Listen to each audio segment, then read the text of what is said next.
This is the Wrestling for Life Network. This is another live stream. Tonight, we have TNA Impact on tap. There is a lot to talk about with TNA Wrestling from not just tonight's episode, but all the stuff going down backstage, all of the releases, all of the parting ways with TNA.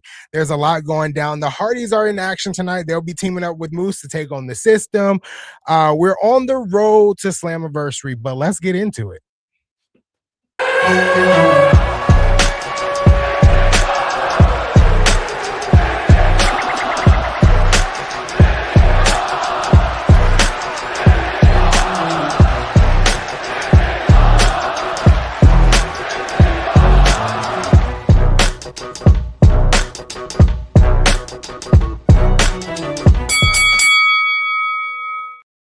Like I said, this is the Wrestling for Life Network. This is another live stream. We are here for TNA Impact tonight as we charge towards Slammiversary next Sunday. It's a 3-head of wrestling next Sunday with Slammiversary, Forbidden Door, and NXT's Great American Bash. But tonight, our focus is on TNA Wrestling. I am not here alone. If you don't know who I am a part of the Elegance brand, Anthony by Elegance, and that is Big Nick. Ladies and gentlemen, boys and girls, children of all ages, the Wrestling for Life Network proudly brings to you its tag stream champions of the world, the man who puts the tea and has got a full tea glass, a TNA insider information, ringsider Anthony out there. I am Big Nick, and I know I said this to you before we went live and everything, but you already let it be known in the group chat. You got notes on all of this. You got charts. You got graphs. You got all the info, all the scoops out here. So I'm excited because TNA has been the big topic of discussion in the wrestling world over the past 48, 72 hours. Yeah, TNA has been the talk of the wrestling world literally, I feel like the past month or so, but heavily in the past like 24 to 48 hours with a lot of changes in the management system, with people leaving, wrestlers leaving, a lot just changing backstage. And I feel like no one really had the true story. I feel like everybody's speculating. And I feel like today we got a lot of answers for what has been speculated over the past couple of days. Well, it's been TNA always has that stigma around it because it has a low TNA. It was the AEW before AEW kind of vibe of it. It's always been the little brother's little brother out here. So anytime there's some big shakeups or anything with TNA, everybody instantly goes to the world is falling. Oh, look at them being goofs again.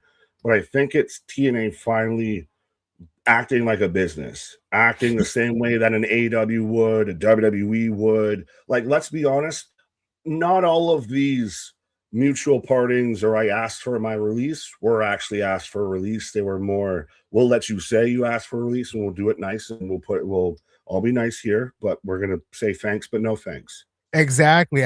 I mean, do you want to go ahead and get straight right into it before we get into the live episode, or do we need to get into the chat first? How do you Let's feel? at least, well, here, fair enough. That's nice responsibilities out there of, we'll say hi to the people and everything before we get into all of this, because there's going to be a lot to talk about, folks. So again, let us know what you want to talk about. What are your thoughts? What are your feelings on everything that's going on in TNA? Is it rebuilding or is it tearing down? Yeah, absolutely. Give us your thoughts as we go through the chat, and then I got a lot to spill. I mean, I found out my buddy Nick watched the same podcast I did, so we're kind of on the same page. But yeah, we got a lot to talk about. This man showed me the notes before we went live and everything. So yeah, we got plenty of stuff to talk about. Well, and even then, there's some stuff that you and I may not exactly agree on or see eye to eye on. Like certain people, I'm kind of happy they're gone, respectfully. But yeah. But make sure you be a friend, tell a friend, like, share, and subscribe. We are the Wrestling for Life Network. I don't know how many times we've probably said that at this point or not. But, right? Yes. And top 3 from last night of Spanish J. That's a new name. And D-Skills. D-Skills. But yes, that's your top 3 in the chat. That's how you get your points. The more you chat, the more you super chat, the more you super sticker. And we're going to try and click on as many as we can while we're yapping about all this tea out here. We're going to pass the tea bucket around out there. It's not a tea bucket, it's teapot. But It's a tea jug at this point. You got the sweet tea out there with all that news, my guy. Absolutely, absolutely. A lot of it. A lot of tea tonight.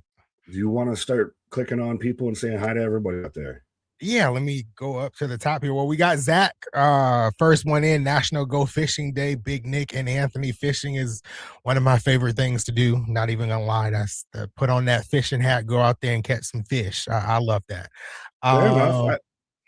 I Yeah, was go one of ahead. those. I'll go out there and I don't mind doing it. I ain't taking it off the hook and everything. I was still always one of those kids, and still as an adult, like, no, that's gross. Like, no, you can do that for me. High maintenance ass fisher out here. That's hilarious. That's hilarious. We got Isaac Delgado in the chat. See you tonight. TNA Wrestling, Nick versus Make. I don't know. I don't know. Who am I taking on? Did I get signed to TNA? I didn't know. What's up, Sean? He's missing tonight due to his anniversary. We got KJ in the chat here too. What's up, Kevin? Hey, Big Nick. Hey, Anthony. We got King Callum. Hopefully I pronounced that right. Hello, everyone. What's up? What's up? Ronan is in the chat. Over 1 week away from TNA Slammiversary. Yep. Next Sunday is TNA Slammiversary. Got, again, a lot to talk about with that too. Ronan again, TNA are now in desperation mode. We'll talk about that because maybe they're not. Maybe they're not. That's where everybody starts to wonder, is this they're pulling shoe or are they free falling? Because exactly. Again, there's the TNA stigma attached to it of it is at times everybody sees TNA news and it's low TNA. Exactly. Oh, here we go again. Right. And we may have some answers for you tonight, Ronan. We may have some answers. What up, Isaac? 10 more days until you are 54. Happy birthday. Happy early birthday. Yes, Eric, we will be talking about all things TNA with the departures and everything. What's up, TJ? What's up, Damian? Yes, Ricky Sosa is in action tonight. He actually has a match. He's back full time with TNA, so excited to see that tonight. And it's good because I think kind of globally right now, we've seen it with the World Cup. We've seen it in pro wrestling. Visa issues becoming an issue globally right now for some reason. So that's why you're seeing certain talent not even show up in WWE, or why there might be not so much of a forbidden door aspect to AEW. And glad to see at least Sosa's maybe able to get past that line. Right. I hear that may be the reason why Joe Hendry is not on TV, and some other WWE talent. So yeah, it's definitely some visa issues going on right now, globally. Right. We got Ken in the chat here. What's up, MDB? I sent MDB a message wildly today. I told him to be there at the start of the stream because I had some news that would probably make him upset about Tommy Dreamer. So we'll talk about that shortly here. What up, Boston? What up, Ken? Damian Alley has officially signed with TNA Wrestling. Excited to hear that before TNA goes on air tonight. So yeah, it's definitely a lot going on. Definitely got surprised she was there for so long and wasn't officially signed. I'm surprised, and I'm also, I guess, when we talk about what went down on that podcast, I'm not surprised as well. From what I heard. See, I hadn't seen anything outside of her pretty much popping in there, sir, saying that she's, signed to TNA, and that was about the most I watched of that clip because I felt like that should have already been a thing. Right. That's that. I kind of thought it was already a thing as well. So I was kind of surprised that it was announced today, but we'll talk about that. We'll talk about Tasha Steelz re-signing too. That was big. I didn't think that was something that was going to happen. So yeah, a lot going on. You mean your should be new current reigning defending Knockouts Women Champion Tasha Steelz? In the future, hopefully they put her. I did put out a tweet when she re-signed and said, hopefully they put you back in the title picture, and she saw it and she liked it. So yeah, we need her back in that knockout title picture. Right. But Cherokee George, what up? Even all Anth by elegance, let's vote. Yay or nay? Are you kidding? What? No, this man's been accepted in the fold. He's out there taking over he should be the true Mr. Elegance. Right, absolutely. Apparently, it's also International Sushi Day. I thought sushi was always international unless you live in Japan. But I digress. Cooper, I'm nervous for TNA. I know they can do big. I think it's time they start. That isn't helping much. This is the rebirth. This is them hitting the reset. Like, I know we got about 5 minutes before the show kicks off, but they very much know and have heard the discourse from the fans that are watching it that they know the show is shite right now. They know that it isn't what it could be, what it should be, all of that. And that's why you're seeing shakeups happen. Correct. And I mean, we got 4 minutes in, so I'm gonna try to get as much as in as I possibly can before the show starts. But two things, well, a lot of things came out, but two big things came out today. First, want to cite my source. There's a guy on YouTube. He's on Twitter as well. His name is Negative BQ. I've talked about him multiple times on this channel. That's a guy when it comes to TNA news I listen to. He has inside sources. He's been invited to multiple TNA shows in the past. He has connections with Gail Kim. I was telling Nick before stream that when the news about Gail Kim came out last year, he made a video about it, posted it on YouTube. Gail Kim saw it. Gail Kim reached out to him and said, almost everything you said in that video is not true. And she explained her side of kind of what happened. He made another video, apologized, retract everything he said, and gave Gail Kim's side of the story. So this man is well connected with TNA wrestling.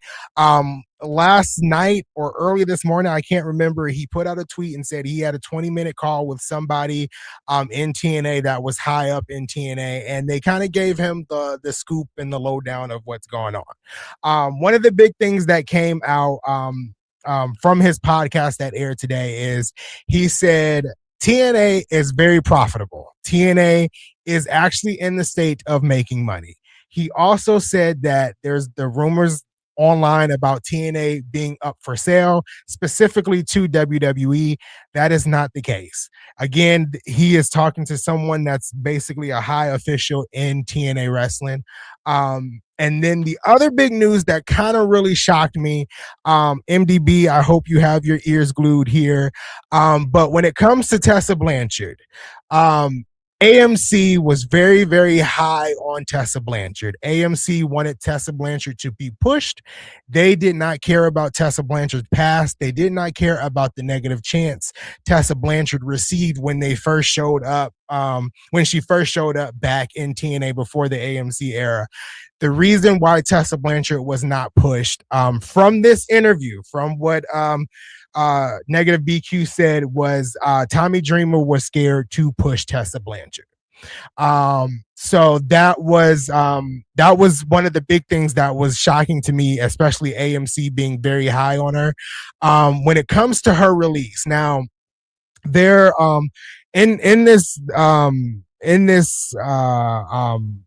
video, this YouTube video, it was explained that some of these releases from TNA were actually not releases. Some of these wrestlers were actually either fired or their contracts were expired. I do believe, this is my own personal opinion, I do believe Tessa Blanchard's contract, I believe it was a mutual decision. It was revealed from Tessa herself that TNA asked her to choose between CMLL and TNA. She said she gave it some hard thoughts and she talked to her father, and she said her life is in Mexico. She's built her life in Mexico, so she chose to stick with CMLL. So that was one of the things that came out today. We're about to go into the episode of TNA Impact. So before I move on, Nick, do you have anything to say about those two big things? I will linchpin it a bit, but I think Tessa leaving TNA, I heard that it was CMLL kind of pushed her into that situation. I've also heard since then that it was TNA that did it, which was also kind of odd. And I did hear the whole AMC thing, and it makes sense, honestly, to me why Tommy wouldn't push her, but that's my own personal thing. But is it interesting that WWE kind of pot shots at CMLL, and then also now TNA bucks up and says, well, you're either a CMLL wrestler or a TNA wrestler? That's the only thing that I think's interesting. But I think she made the best move for me, for her career, for all of that.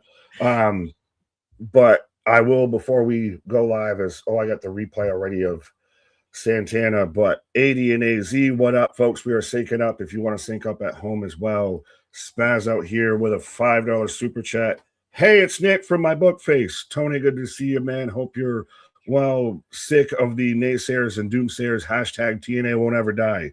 Well, it's proven that it's got a long shelf life, at least. Yeah, it seems like there's a lot going on in TNA backstage. We'll get more into it as the show goes along. I do have Nick Nemeth on the screen right now from a replay from last week.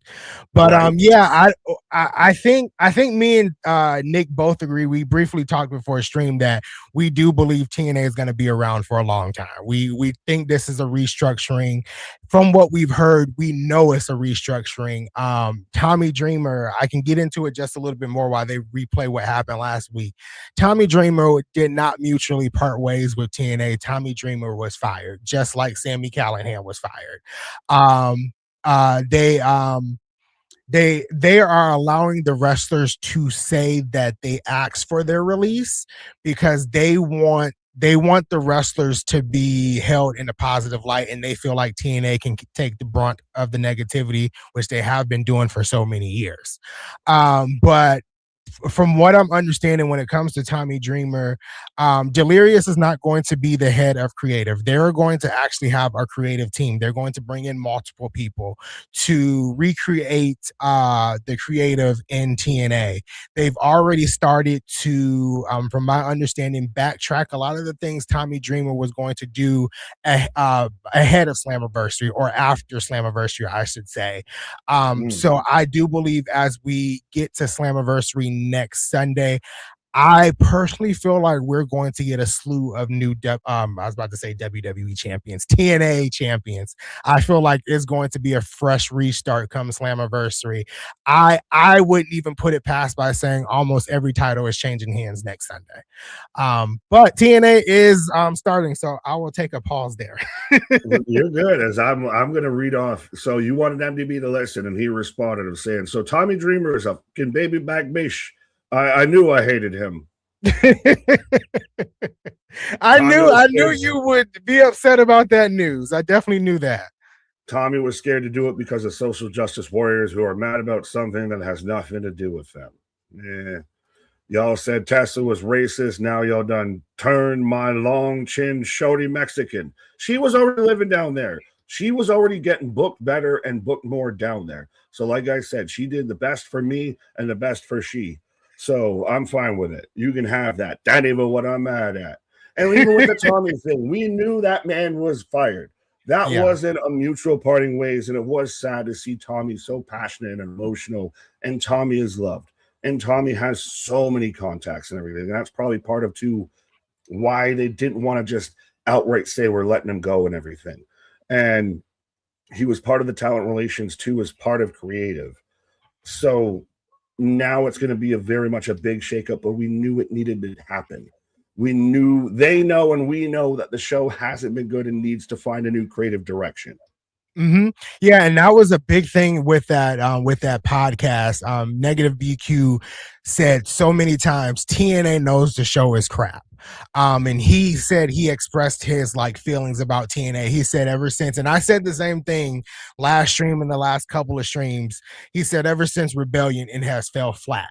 And I've said that it was like they did a good job building towards Rebellion from the debacle that first episode was on AMC all the way to Rebellion. They kind of rebound, and then after Rebellion, I don't know what happened, but they just took a nasty tank.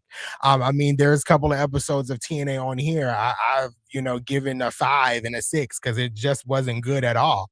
So TNA is very aware. You're the beacon of hope. Exactly. TNA is very aware that creative is jacked up and the show sucks.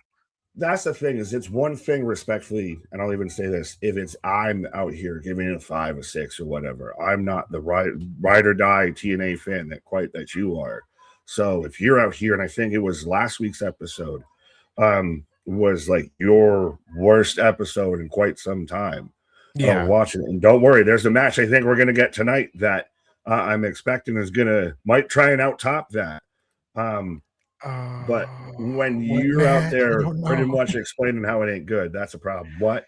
I said, Oh, what yeah, match? you didn't realize what match is happening later on tonight? Yes. I don't know what match. I have Brookside right now, who, speaking of things that aren't working and aren't going over well. But I need to know what match is happening tonight that I may not like. Because I'm that one right there. Indy Hartwell versus Elena Black. Oh shoot. How did I pull the TNA information on the TNA Insider right there? I didn't know there was a knockouts match tonight. I had no clue there was a knockouts match tonight. Well, beyond that, it's the night of 6-man tags. Right. There's 2 6-man tag team matches tonight. So there is like nothing. Does anyone actually have heel? Yeah, she's a fucking heel with Zaya Brookside, or is it just please go the fuck away?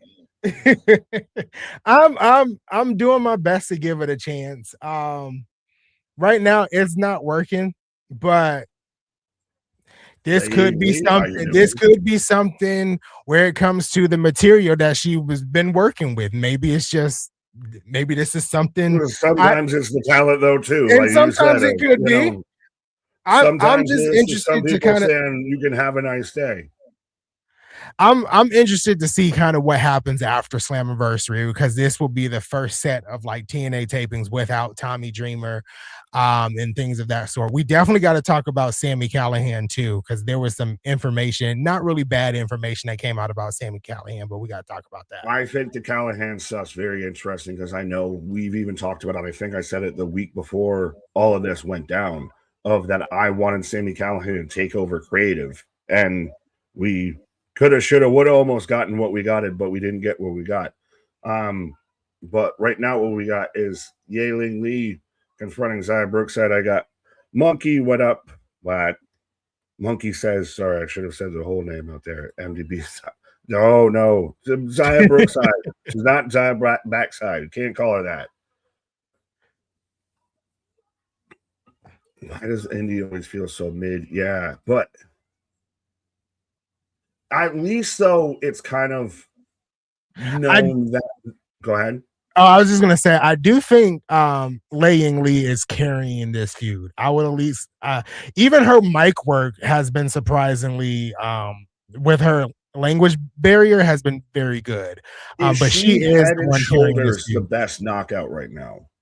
Yeah, she is. I mean, there's no doubt about it that she is the best knockout right now. I mean, even in our group discussion earlier about the awards coming up, midlife feast, spoiler alerts, getting you on the inside information. The first thing I said was, I think we got to put Laying Lee on the list, and Nick and KJ responded by saying she's been kind of holding it down and running it for TNA for a while. So yeah, she's definitely holding it down. The only thing, but then, did Ariana Grace technically hold it down for TNA for quite some time too as well? She was your champion. She was your champion. Not. Oh, Laying Lee taking out security. No, she's fully the best knockout. And I was just going to say, at least it's kind of known that they know that creative hasn't been great, that the show hasn't been great, and we're going to try and do our best to quickly turn this ship around.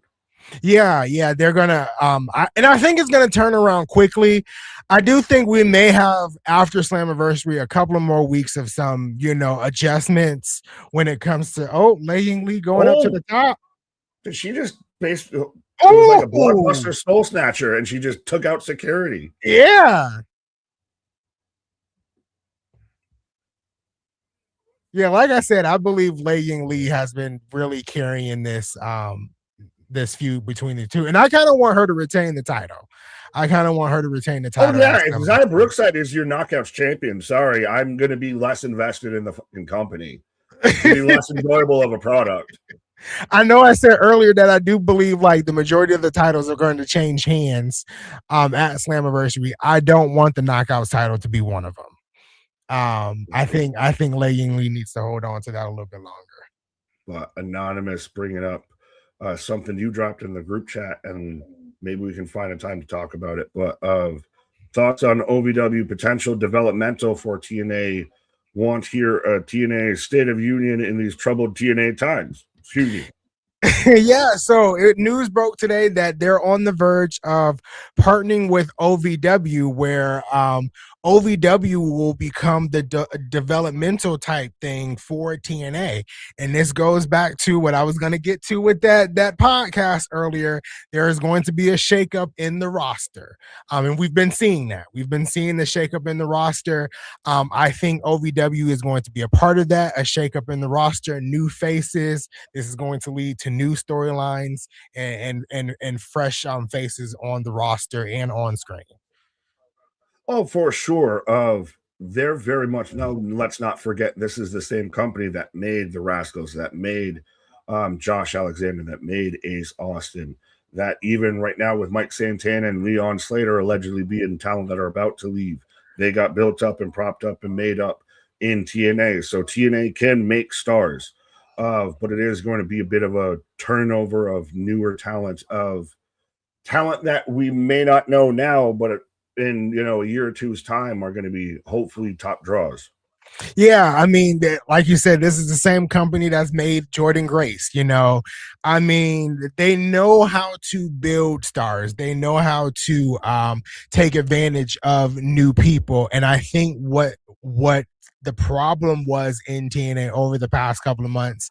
I hate to give credit to MDB, but they haven't built any stars. They really haven't built any stars, and so no, they have. They've all just been signed away. They haven't been able to keep them. TNA has built stars. They just haven't stayed on the roster. And that's true. And I think with OVW coming in, I think that'll help. I think that'll help potentially with retention, and if they can get better creative. You got to make these fans and these wrestlers like what's going on. The wrestlers didn't like the storylines they were in.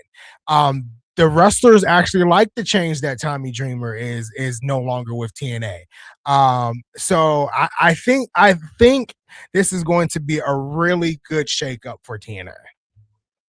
This is a company that at one point had AJ Styles, Samoa Joe, James Storm, Robert Roode, etc., that were all under long-term contracts and everything, and stayed around like quite some time.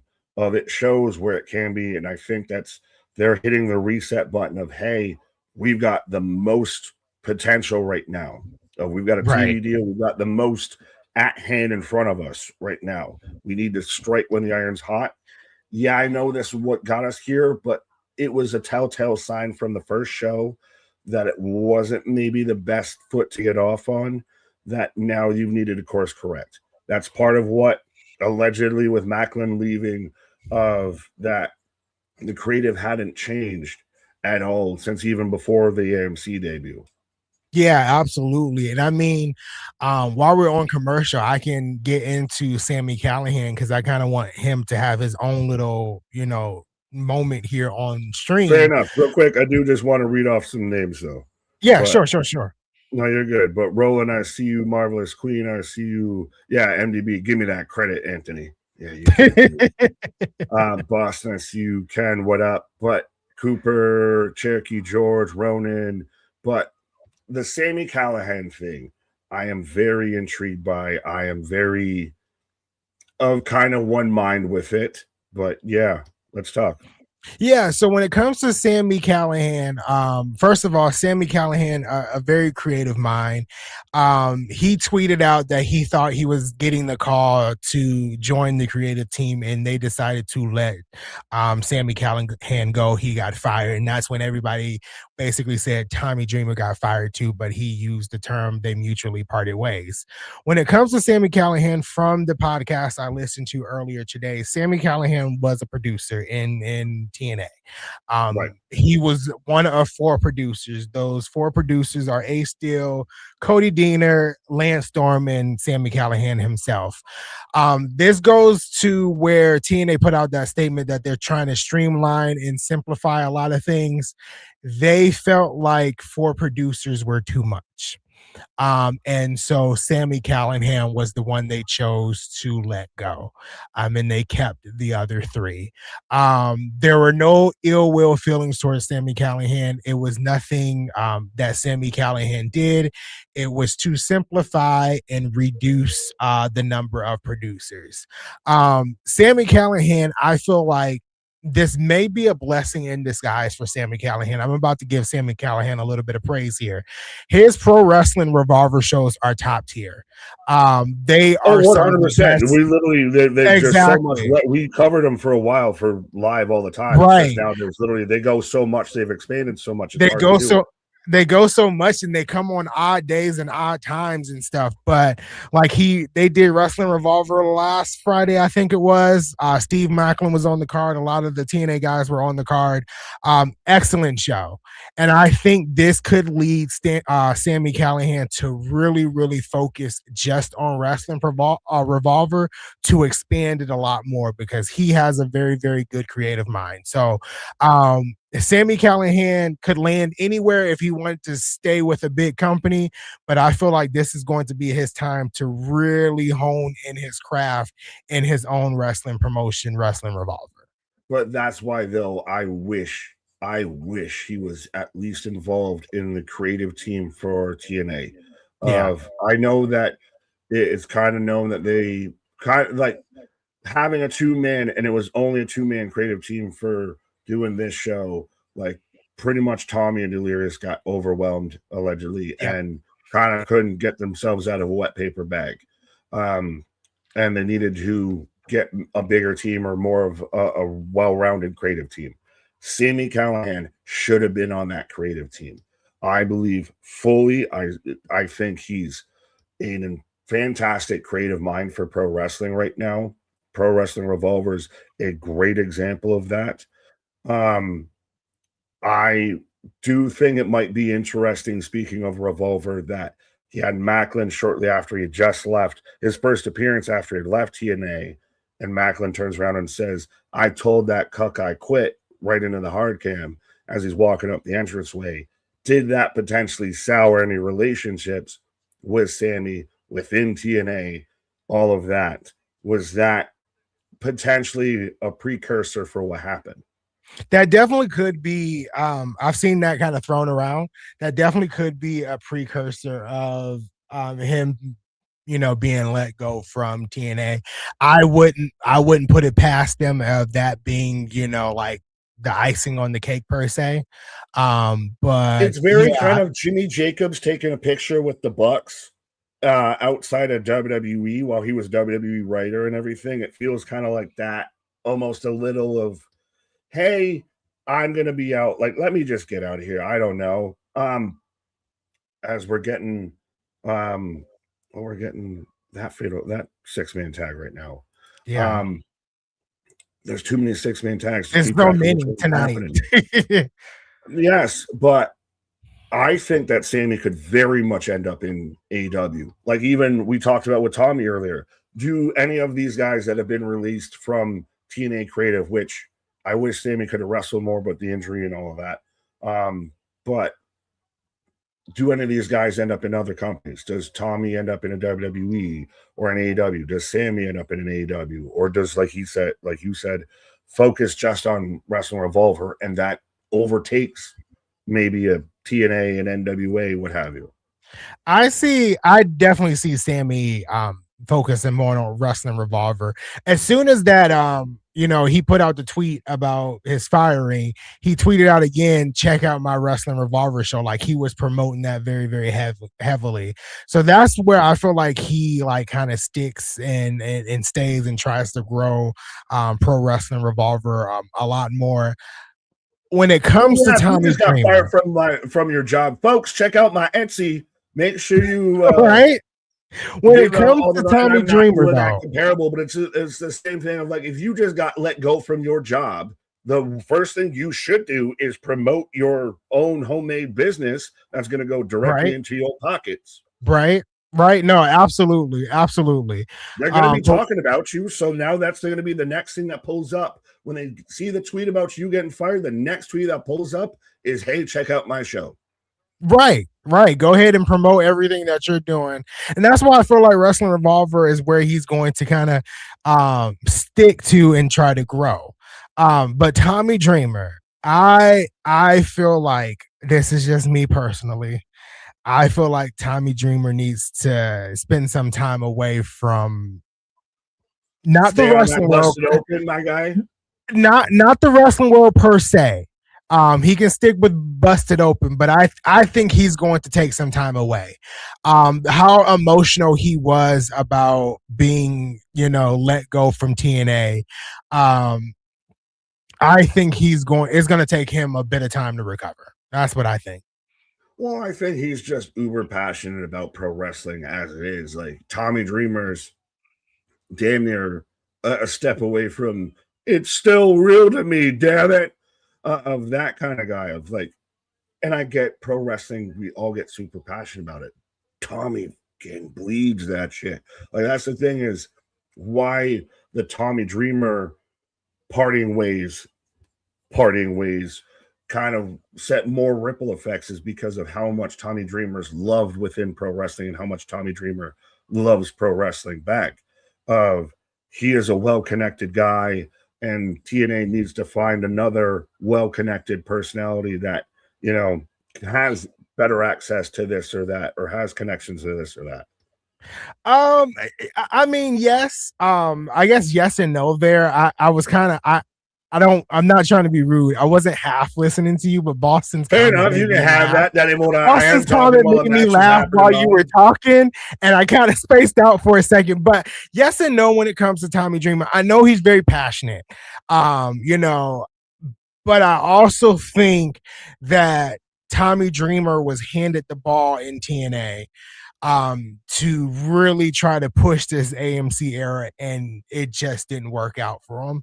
And I think right now was really best for Tommy Dreamer is to just take a step back, reassess things, continue to do Busted Open. I like him on Busted Open, and his wrestling opinions and stuff like that. But immediately joining another company and trying to be in creative when he fluffed up TNA's creative, I think he needs to take a pause for a minute. I can't wait to see Tommy Dreamer show up in JCW with Vince Russo and Violent J, and that's probably where we'll end up with this situation, I feel. But Spaz with a $2 super chat. Lethal Lockdown, Order 4 versus the Birthright. No. Nah. I would like to see Order 4 versus the System if we're gonna do that with Order 4 actually taking the victory and becoming the top faction in TNA. That's kind of what I want. MDB down here says Anthony almost said a cuss word. We're hearing him down, y'all. We're wearing him down. When did I almost say a cuss word? I don't know, but I have people, sharing it. Ken was sharing it in the Discord of, hey, Anthony, did you know Austin Powers 4 about to be popping off out here? You better be out there. I joked last night on Dynamite that I'm going to fly to Atlanta and you and I are going to go watch that movie together. Absolutely not. I'll explain every reference that you don't get to it. Absolutely not. Absolutely not. Would not be. That movie. I'm good on that. I'm definitely good on that. I am definitely good on that. Roland, what up? I see you. John GS5, isn't it time for Tommy Dreamer to retire? Well, I think he kind of has in ring, but just retire from creative overall. That's the thing is Tommy's really passionate about what he does, but I've never really liked Tommy in creative at all, from House of Hardcore, from most of his run with TNA and all of that. Like, not a big fan of his takes on Busted Open. I love Tommy as a wrestler. Outside of being a wrestler, I don't know how I feel about Tommy Dreamer. Yeah. It's like that, like uncle that you just need to put, I'll put you on red. You can just have that. That ain't even what I'm at. Yeah, one of those uncles that you politely have to, just kind of walk past. I had one of those uncles. He sadly passed away some years ago, but that was one of the uncles that I ignored a lot of the time. So, that's that. Well, that was a good dark with that. What the fuck was that? By the way, moving on. Everyone, I like that saying it. Happy.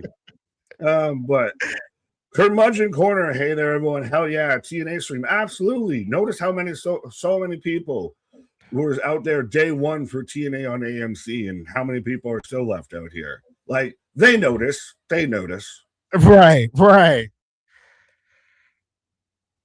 So we got the start of this 6-person tag team match, which we've got a lot of those tonight going on. But I think that was Jason Hodge just thrown out the ring onto his Order 4 counterparts there as we go to commercial. Yeah, I'm in commercial right now. As again, folks, let us know who you got for this match. But you got, I would say, Team Babyface or Team Heel, Team Order 4 or Team Santana. Panda Pod, what love up, y'all. Panda? Do I need a fedora to watch the show like y'all classy fellas? I still stand by. I initially, when Anthony first joined the channel and was wearing the same hat and everything, I very much pitched the idea of you and I having a stream together called the Chappelle Show.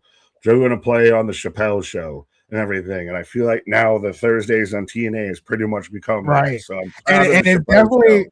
And it's definitely going to be that for a long time because old buddy cut his hair because it got hot here in Atlanta. It got hot. We over there touching 90 degrees, and I was like, "Yeah, it's time to cut this off." So we'll be the two Chappelle Show or however you pronounce it for a long time here. Yeah, the Chappelle at least show. Until winter.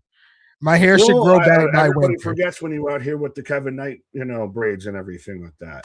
Which is another former TNA talent, Leon Slater, who they've built up to as well. Like people forget TNA is actually kind of oddly the best at making stars right now. They very much can take talent and build it up, but now all of their talent that they build up goes away. Like they could build up Santana. I think they're going to build up Casey Navarro. They've kind of been building up respectfully, even AJ Francis out here.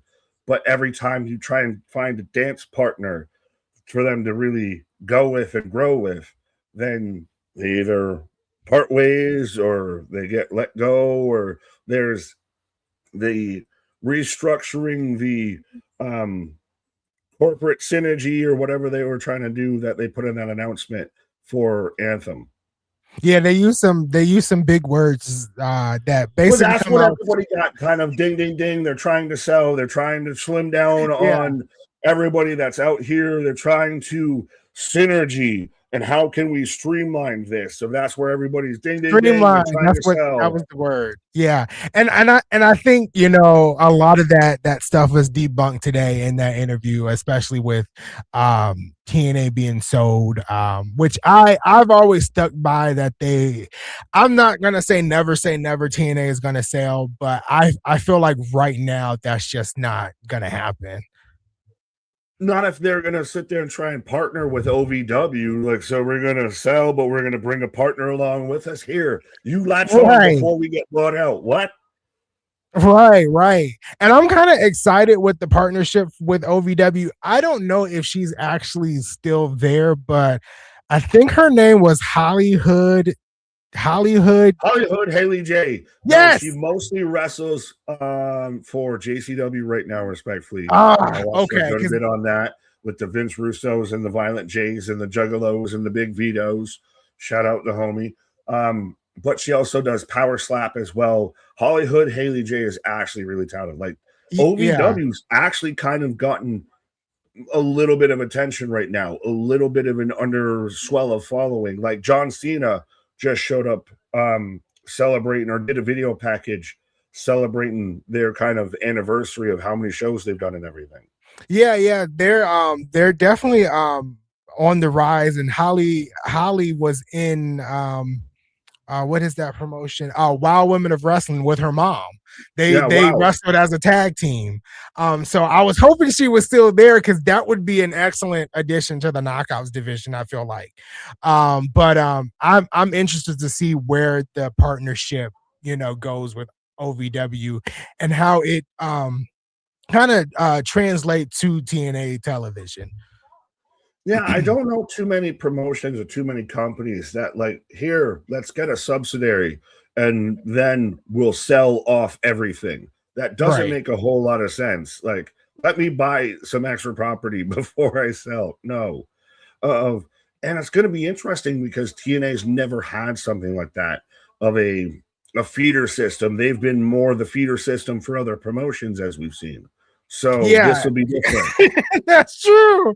That is true. Yeah, absolutely. It's definitely been the feeder system for other promotions. Yeah, now I don't know why that the made me laugh, salmon but now it gets did. the grouper type of shit. Yeah, I don't know fish. I don't know why that made me laugh, but it did because it's No, but it absolutely the fits. truth. It's honest. They've never had a feeder system into it. Like, I'm surprised there was never well, there was at one point, but then now, especially with Billy Corgan owning the NWA, he's never going to partner with TNA again. Yeah. But that would have been an interesting crossover. Yeah, absolutely. So I'm really excited. Oh, he's about to hit something. Was that was like a F5 into a cutter? I don't I know might what have that had was, it but it was behind you because I amazing. got the replay of a jumping power bomb as both men getting to their feet Yep, I between got that Ali and too. Navarro. Okay. But I love this stuff from Panapod. Anthony's such a day one, he's going to get buried in a six-sided coffin. Probably so. Probably so. Z-Man, what up? I'm not even going to read you MDB. I saw it and I had to do like the double take. Uh-oh. Did you Uh-oh. really say that? But no, I do like this. Hollywood Haley J with her little ghetto act. Yeah, she ratchet as shit. Uh-huh. I remember watching that OVW documentary on Netflix, which was so good. A couple of years ago. And yeah, she definitely a little ghetto. Oh, she hood. That's why it's Hollywood out there. Exactly. But that means you're gonna get Al Snow involved in all of this. Yes. I wonder if Al Snow could be somebody future and creative for TNA. Wasn't he at one point? I feel he feels like Maybe. a guy that would have been through that kind of roster there. Because I mean, like Ace Steel's out there right now. Of you've had Father James Mitchell and creative, all this. Like you feel that you Like would have he had maybe to got be at one point. somebody through there at some point with I him. feel like Yeah. I need to Google this to confirm, but I feel like you're right. But either way, of Panda saying I plead the fifth on Vito. Why? What you got a problem with Vito? Actually, no Vito, but no. Yeah. No, I'm friends with again Vito and the misses and everything. Shout out. But yeah, no, I actually it's really fun to see him have like a whole like resurgence of a career right now in pro wrestling at like 60 years old. Don't Right, want to shame the right. Don, but yeah, as got the hands taken out. So he was in I could TNA. only tell. Sorry, go ahead. I said Al Snow was in TNA, but it doesn't mention him being a part of creative. This is Fair according enough. to Wikipedia and its knowledge. There you go. I was gonna say I could only tell. Oh, we're getting a double pin as both men stare each other down and get the three of Nemeth and Santana, but I could only tell that it was Nemeth getting suplexed and not Navarro because it Yeah. had wanted on his ass and everything with the license plate.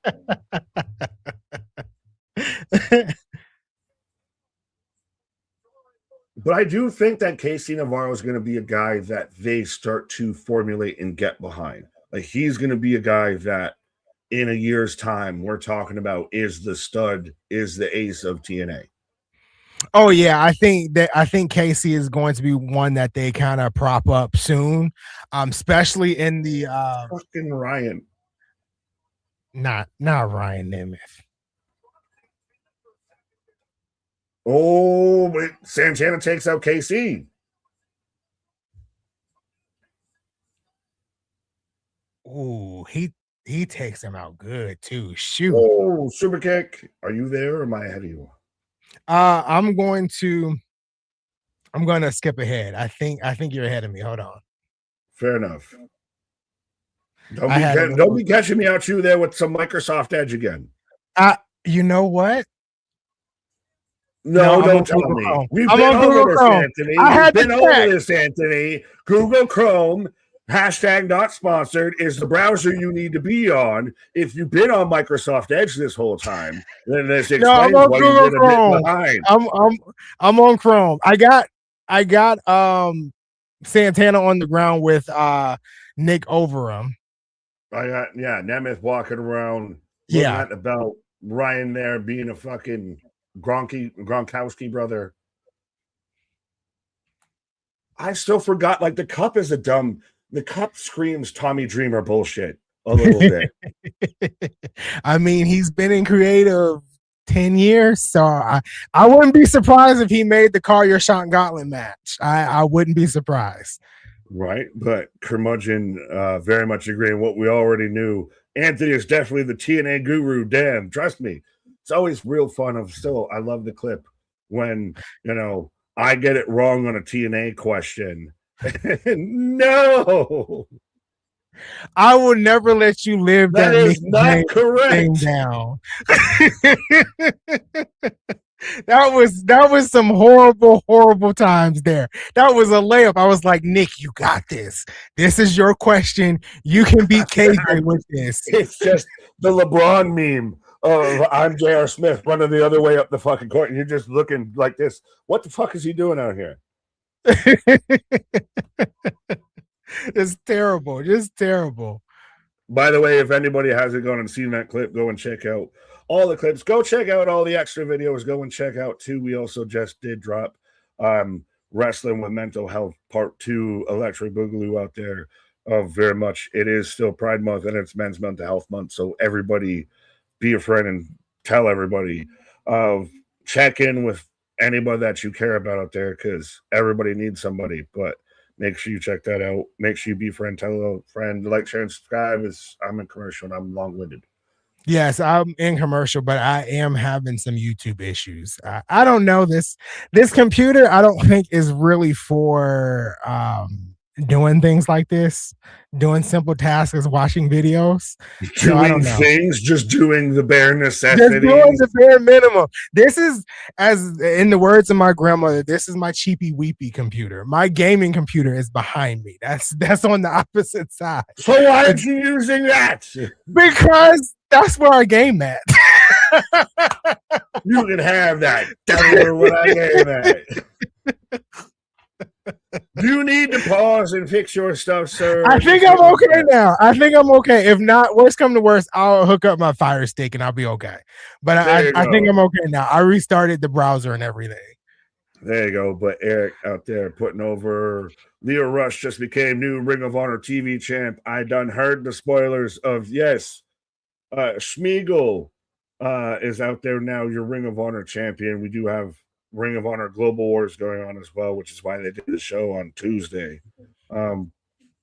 Is Ring of Honor should be the developmental for AW. Like at this point, your big three wrestling promotions, because I know even MLW and NWA are making cases into the top, but your big three wrestling promotions should essentially almost all at this point have their own developmental, have their own minor league system. You damn near see it in every major sport outside of the NFL. And they do. It's just called college football. Yeah. Yeah, I think so. I think Ring of Honor should be, it's not in its glory days like it used to be. And I think right now they could use that in Ring of Honor as it being kind of the feeder system for AEW. I don't really disagree with you there. Like you said, every major sport really has a minor leagues to for the up and coming talent. And I think that would work for AEW. Right. I'm just loving the side conversation about Hollywood, Haley J. Of her and Liv Morgan are two sides of the same coin, Boston. They both were working that shift at Hooters. One went to WWE and one went the other way. But Jordan Smith, what up? As I got the LA Knight commercial. Yay, we got Car Shield. So we're synced up. I got the LA Knight commercial too. You ain't got enough time in the pod for that. Ant knows my feelings. Oh, you're talking about, yeah, I do know his feelings. That has to be like a whole separate show. That has to be, that's a lot. There you go. Don Vito, Ben to Don. Yeah, big Vito out there. But yeah, Ben I'm gonna give you what you need. Oh, for crying out loud. We're not getting into this whole conversation about Al Snow now just because he owns OVW. Oh man, Nick is on once a night. He said, "No, we're not having this conversation. We're not doing it." No, we gotta save our minutes and everything. There's too many news stories going on in TNA right now that we need, try and maximize our minutes out here. Right, absolutely. And TNA is advertising something right now. Slammiversary. Oh, is it Slammiversary? Yes. Okay. The music was weird. They were playing like I don't know what type of music it was, but it wasn't Slammiversary type music. Yeah, well, does Slammiversary have this doom and gloom kind of shadow over it of absolutely it's coming on the back of all of this shakeup, all of this major news, so it feels like the forgotten son. It's at 3:00 in the afternoon. It's got all the controversies around it. Is it kind of just lost in the sauce? Absolutely. I think you thought I was going to disagree. No. But absolutely, yeah. I am excited for a couple of matches going down at Slammiversary. It's one of TNA's premier shows. But I think with all of the stuff that just came out over the past couple of weeks, not even just the last, 2 or 3 days, over the past couple of weeks, Slammiversary has been overshadowed. And then knowing that they fired Tommy Dreamer, a good portion of it because of the booking, leading to Slammiversary. Yeah, it's definitely a dark cloud over it. Yeah, as I got Frankie Kazarian. Oh God, now where do I pause here? I've got Kazarian right now with his King speech, but then we've got, the Elena Black Indy Hartwell match later tonight. Which one do you want to sit through, sir? At this point, I feel. I don't even know. I don't want to sit through Elena Black. I mean, fair enough. I'll give you. You've been through enough TNA struggles and everything. Yeah, I can't do that. I can't do that. Well, here, I'll take a pause for the cause and I'll let you have at least the King speech. You can listen to Roman Reigns. Yeah. As Nick takes a pause here, we are back with TNA. I know we focused on the show a little bit, especially that first match I thought was really good. I always rewatch TNA regardless because we do a lot of talking on the stream. So I'll go back and rewatch some of this tomorrow. But we got Frankie Kazarian here with his the King speech? I don't know what he's about to say. I'm going to go through the chat a little bit here. I don't know if I do want that Ultimate X shirt that he just showed off, though.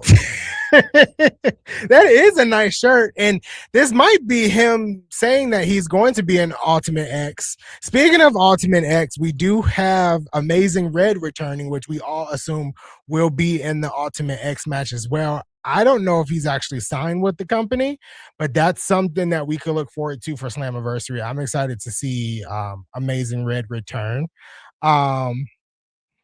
MDB says, don't click on Boston's comment. I won't do that. We'll save ourselves for that. Panda down here says, Anthony has to keep Hello Kitty Island Adventure in tip-top shape. Let's see here. Alan down here says, what do you think about TNA talent sign with WWE or AEW? I think it's inevitable, to be honest. Those two companies offer more money than TNA can offer some of these talents. So it's gonna happen. It's definitely gonna happen. So Frankie Kazarian is bringing out somebody. Looks like he's bringing out Leon Slater for this. I don't know what Leon Slater and him have in common. Maybe it is about Ultimate X, which Leon Slater is, and that's where he's kind of invoking his rematch clause for the X Division title. MDB said, "Did this MFer just say cheapy weepy?" I was using my grandmother's words. That's what she says. That's what she used to say. I should say, when something was cheap, she was like, "This is cheapy weepy." Those were my grandmother's words. Let's see. Boston down here says, Anthony, tell everyone what you call Juneteenth. Absolutely not. I will not be saying that on stream at all. Um, uh, MDB says, Anthony, now is your chance to besmirch. And I said that word correctly. Besmirch Tommy Dreamer. Yeah, I think Tommy Dreamer did a poor job in creative. I can say that the lead up to Rebellion was fine with me. I had no issues with the lead up to Rebellion. I was there at some of the tapings that led to Rebellion as well. Actually, those tapings led to Sacrifice and then Rebellion. I don't think they were bad, but I do think Tommy Dreamer was stretched. And I also feel like the news that came out about Tessa Blanchard, I'm not gonna lie, I was a little perturbed because if the network wanted Tessa Blanchard, I feel like they should have made it happen. And I think Tessa Blanchard came in red hot, faced Jordan Grace, one of the best women's matches of 2025 at Genesis. And then she went on to challenge for the Knockouts title, which that was even kind of brought up in that podcast too, where they feel like she should have won the Knockouts title at Rebellion, but she didn't. And then they kind of stuck her with Victoria Crawford and what is it, Mila Moore. I think it's Mila Moore. They stuck her with them two, and they just didn't do nothing after. So absolutely kind of upset about what happened with Tessa there. But we do have Cedric Alexander in the ring. We do have Leon Slater in the ring. And Frankie Kazarian is basically saying that he took the title away from you. How do you feel about it? So Leon Slater says it did kind of hurt taking the title being taken away from him, and then he was kind of cut off right there by Cedric Alexander. MDB says, when grandma, my grandma got some phrases like that. Yeah, my grandmother would say some crazy things.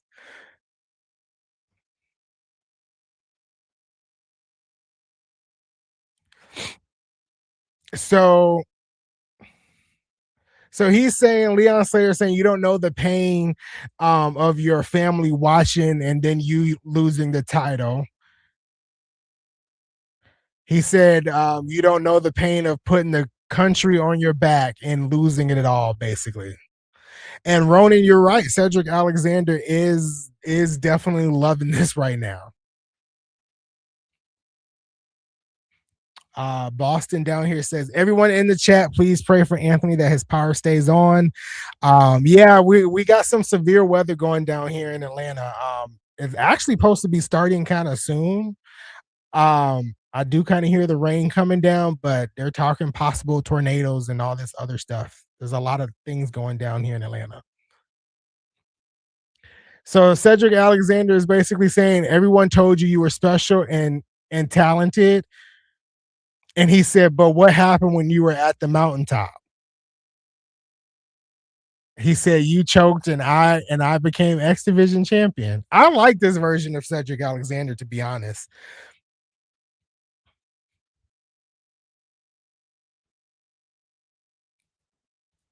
So he said, I told you a long time ago that you were never on my level.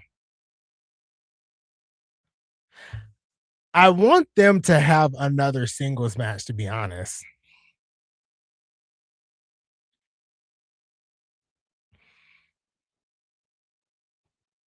He's reminding Leon Slater that you'll always be one day short. Oh, they're starting to throw hands now until Frankie Kazarian gets involved.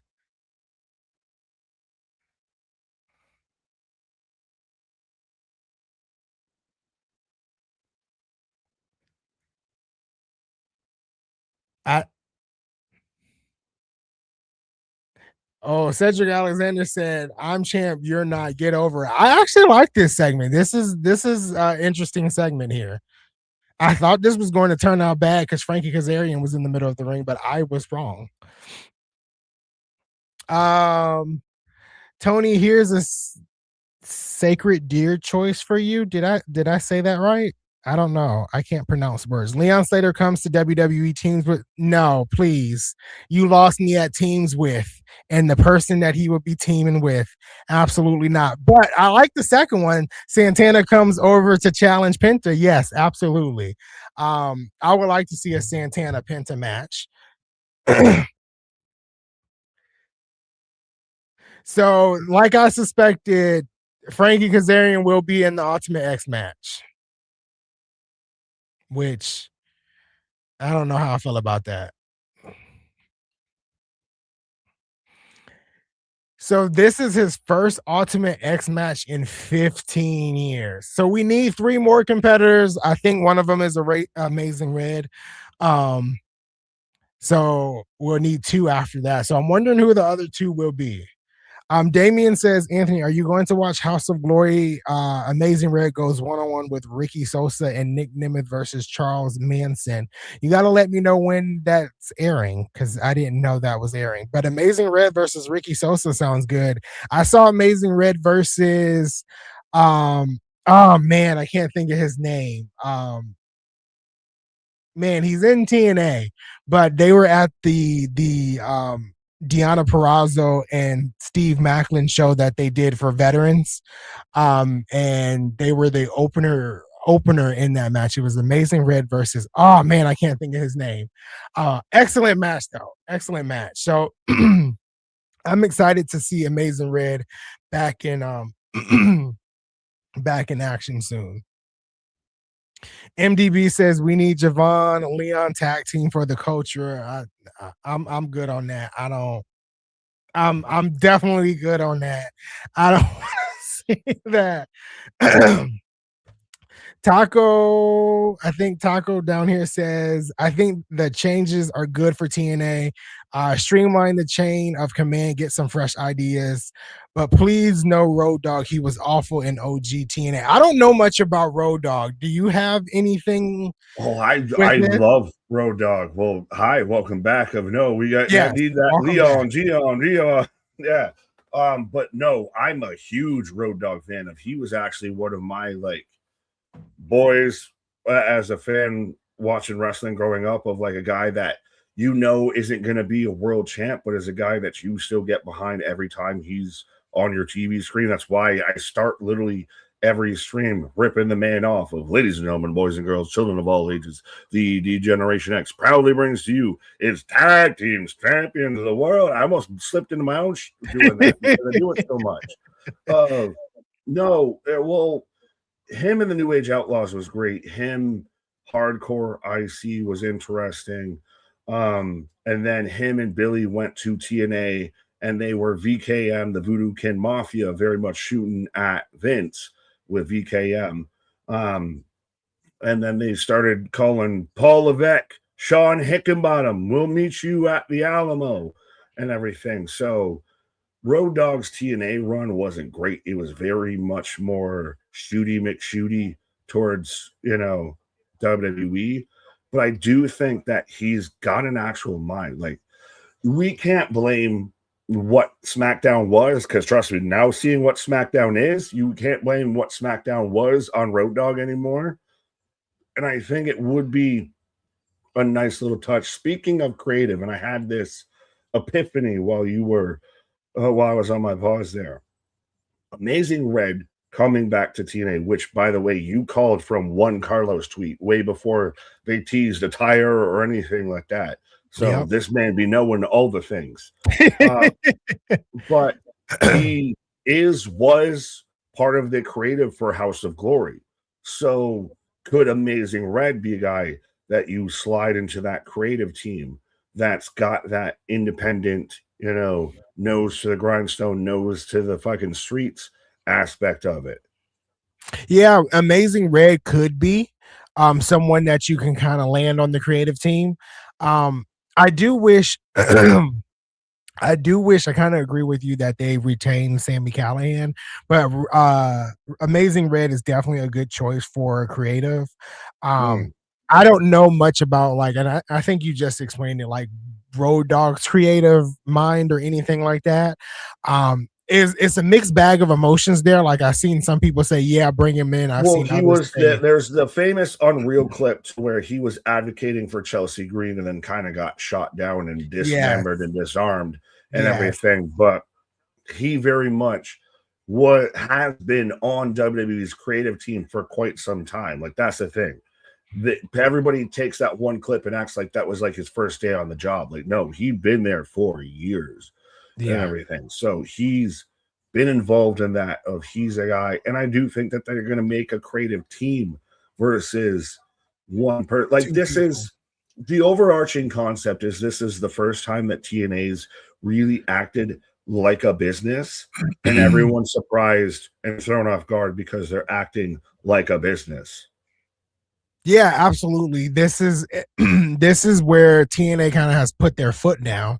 And I feel like they've been doing this over the past couple of months, even when Carlos was like, you guys are not wrestling, AEW talent. I feel like Carlos is kind of putting his foot down, making some changes. And this is just the business side of changes. Wrestlers may not like the changes, so they decide to part ways with TNA, or TNA decides to let them go. And they bring in a new crop of talent, a new crop of people backstage to hopefully freshen up and just rebrand TNA and make it more entertaining for the crowd and for the audience watching at home. Well, since TNA's moved to AMC, has that been something that it kind of feels like it needs is like a not a true rebranding, but maybe this slow build, this slow play into a new rebranding was kind of inevitable once they got on TV. Yeah, absolutely. I mean, you can't first of all, you can't keep everyone. That's the number one thing. Number two, a lot of these guys may have gotten TNA to this point of getting to the TV deal, but after you got to change, after you got to evolve, and some of the folks that were behind the scenes didn't evolve, and now they're gone. As Oh, we got AJ Francis. the whole video pack, like he's a guy that again I think like it, like dislike it now, but I bet you in a year's time you're going to be behind it. Of he's a guy that TNA is going to start getting behind and start there. There's going to be a major focus of a world title run. Could be in AJ Francis's fold. Yeah, absolutely. I think that's somebody. I do see AJ Francis being a future TNA World Champion. To be honest, I think they're going to pull that trigger very very soon. But Um, he works so well as an advocate for the company.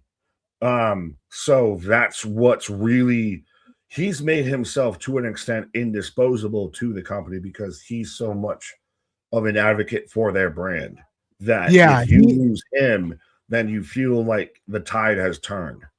yeah. You're absolutely right. He's advocated for TNA. He's fought for TNA on social media. Just before we got on stream and got live Uncle here. Mark out there been going at this man too and everything. Yeah. Right. But just before we got on stream here, like he tweeted out, I hope people are just as loud for Tasha Steelz being resigned, just as loud as they were for all the negativity coming out. Like he doesn't hold back at all. Another person that doesn't hold back is Moose. Now, Moose may have some choice words with when he says some things, but Moose doesn't hold back either. Yeah, but he's also signed there for 72 years. Right? As Samuel saying, I can't stand when Nick acts like he's part of the creative team. Let me tell you something. What you gonna tell me, Samuel, out there? No, it's to me. I'm sorry that I have creative ideas and everything. We got a whole pre-mad line of t-shirts out there.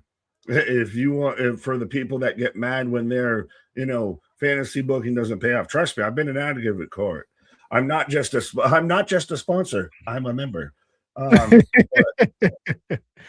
Very much, I do think that there needs to be a creative shakeup, and I don't even know where I said I was part of it. Oh, because I said AJ Francis is going to get a push. He should. He's an advocate for the company.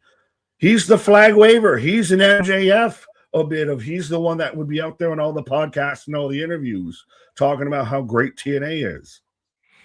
Yeah, I mean, and I feel like TNA could use my match idea and book idea for AJ Francis. They won't run with it, but absolutely, yeah. I feel like he's going to be the next big thing in TNA very, very soon.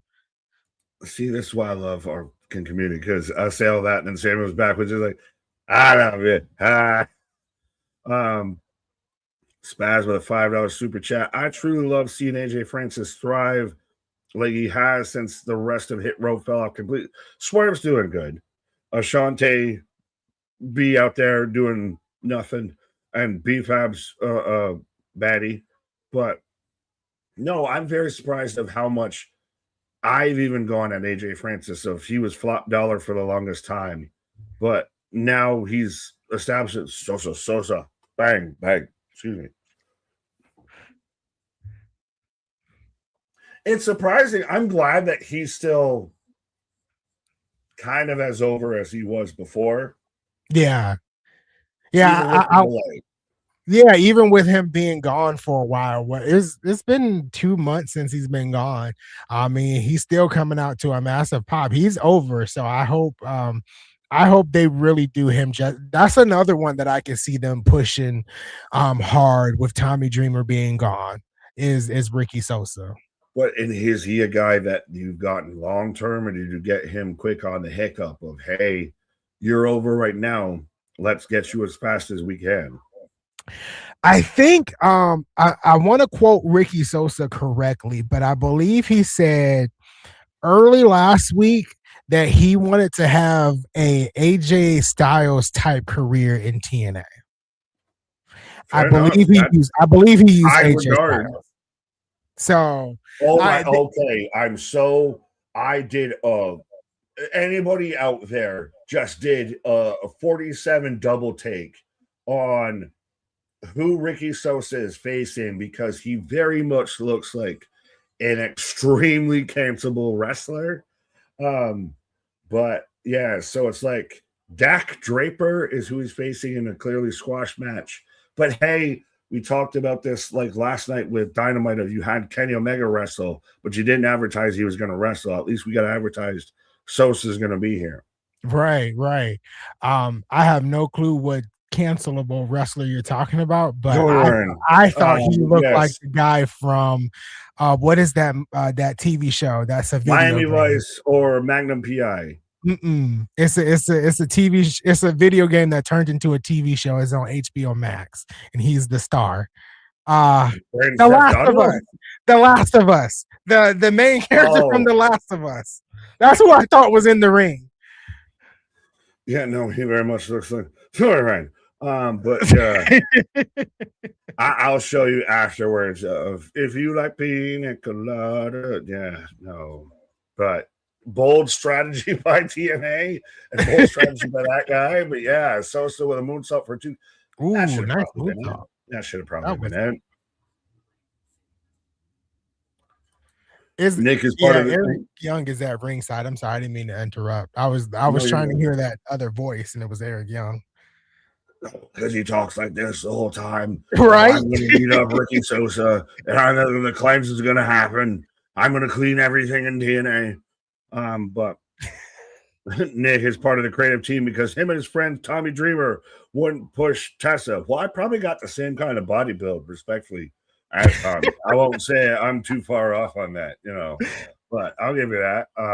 You can have that, but it's damned if you do, damned if you don't. And to be honest, Tessa made the right choice for her, even beyond all the TNA aspect of however you want to feel about Tessa. The best choice of where she's going to get promoted and push the best and book the best and where she's going to be happiest is her and CMLL. She's got a fucking home in Mexico and everything. Her and her pops live down there. So she's, her words, not mine. She's the most Mexican gringo you ever done seen. That she's very much more in tune over there. So you can have that. That even when I'm like, it's like Ludwig being a Grande Americano. Let him just stay in AAA. We don't care about him anymore on the main roster. Let him have his glorious run in AAA. Yeah, I mean, Tessa said that it was, her choice to go back to CMLL and everything. I do feel like that. I do feel like I don't want to use the term ultimatum, but that's kind of what they gave her, like choose between the two.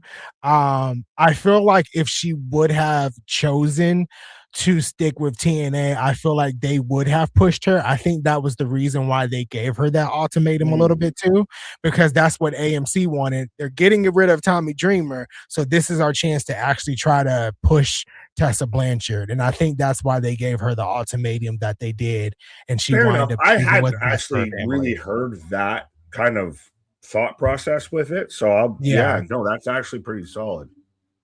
Yeah, so that's kind of what that's definitely what I kind of think there. So it is what it is. I'm gonna try to find out where CMLL is so I can see some of her matches. I mean, I know where it is, like in Mexico, but if it's airing I know somewhere in the where, just United not how to States, watch it. But Ken saying, how to watch it? should Yeah, Carlos be getting some of this heat?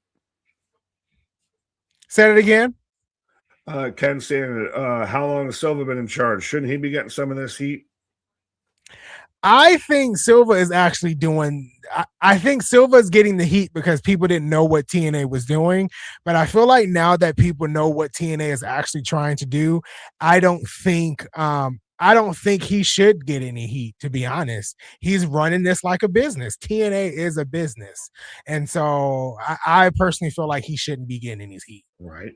Oh, this is an oddly competitive match as we got chops down, but I guess maybe you're Yeah, showing it off really is. That's why I took Sosa. a pause for a second because it's been highly competitive. I kind of thought this was going to be a squash match a little bit.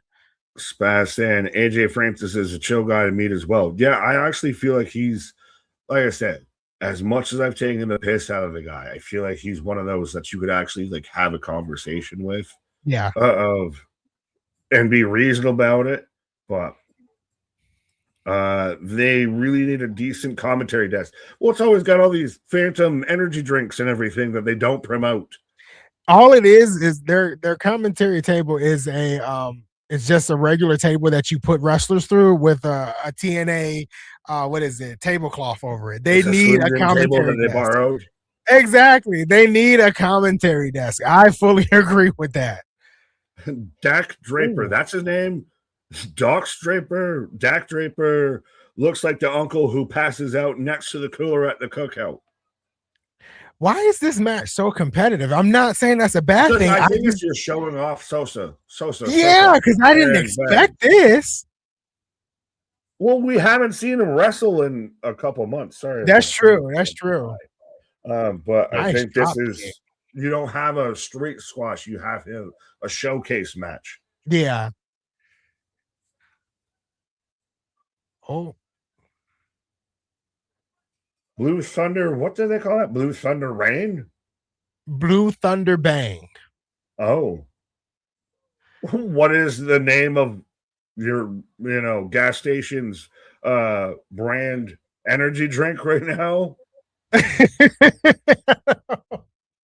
think I can go and get that from a gas station as a Blue Thunder Bang drink off the fountain of. It's Blue Energy Bang. Sosa. So EY's t-shirt, and I don't know why I'm critiquing t-shirts, maybe because we have our not own critiquing t-shirts now.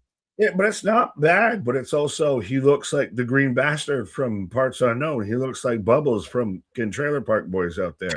He's just randomly got the ski mask on it all. And he's not even with Sinner or Saint anymore. Like, who is behind EY? Pause.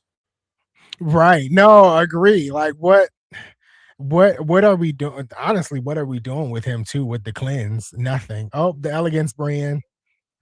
Oh, look, it's a mass collection of people I don't like on screen. I know one thing. The Elegance brand, you have this. This Elegance. I was gonna say, I know one thing we can change is we can get Mr. Elegance out of there with Tommy Dreamer being gone. Let me stop. So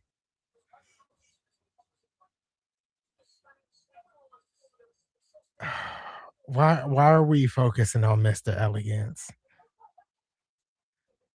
You have the Knockouts tag champs there, and Mr. Elegance has Is been the the focus. focus.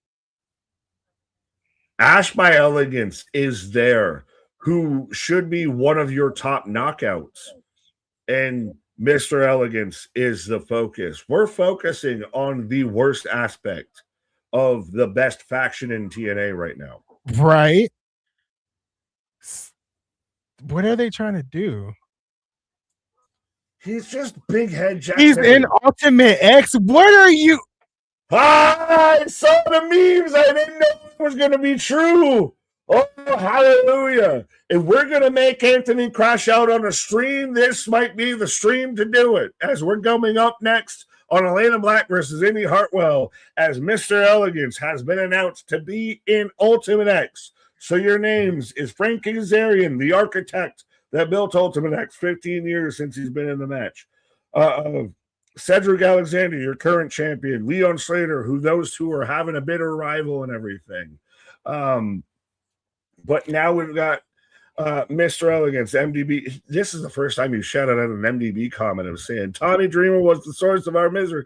Well, they've got to get through these tapings. This is a bloodletting a little bit of we've got to get through these last little bits of misery, and then we get through Slammiversary and I know Skies and Bluer Nights. But I know this is taped, but I hope at Slammiversary that they pull something where he gets attacked backstage or something where he can't compete in Ultimate X, because that's ridiculous. I'm sorry. That's just, oh man.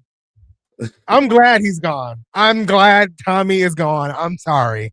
Yeah, good well, riddance. it's one of those you never want to deuces. you Peace never out. want to celebrate someone losing their job. Yeah, deuces. But it's one of those I didn't get, and this to me cements the whole discussion that TNA, as much as I've clowned on them of like they celebrate, well, if you want to leave, we got the fastest exit you've ever seen this side of the West and everything. A little bit. If you want to get out of here, we'll help you get out of here.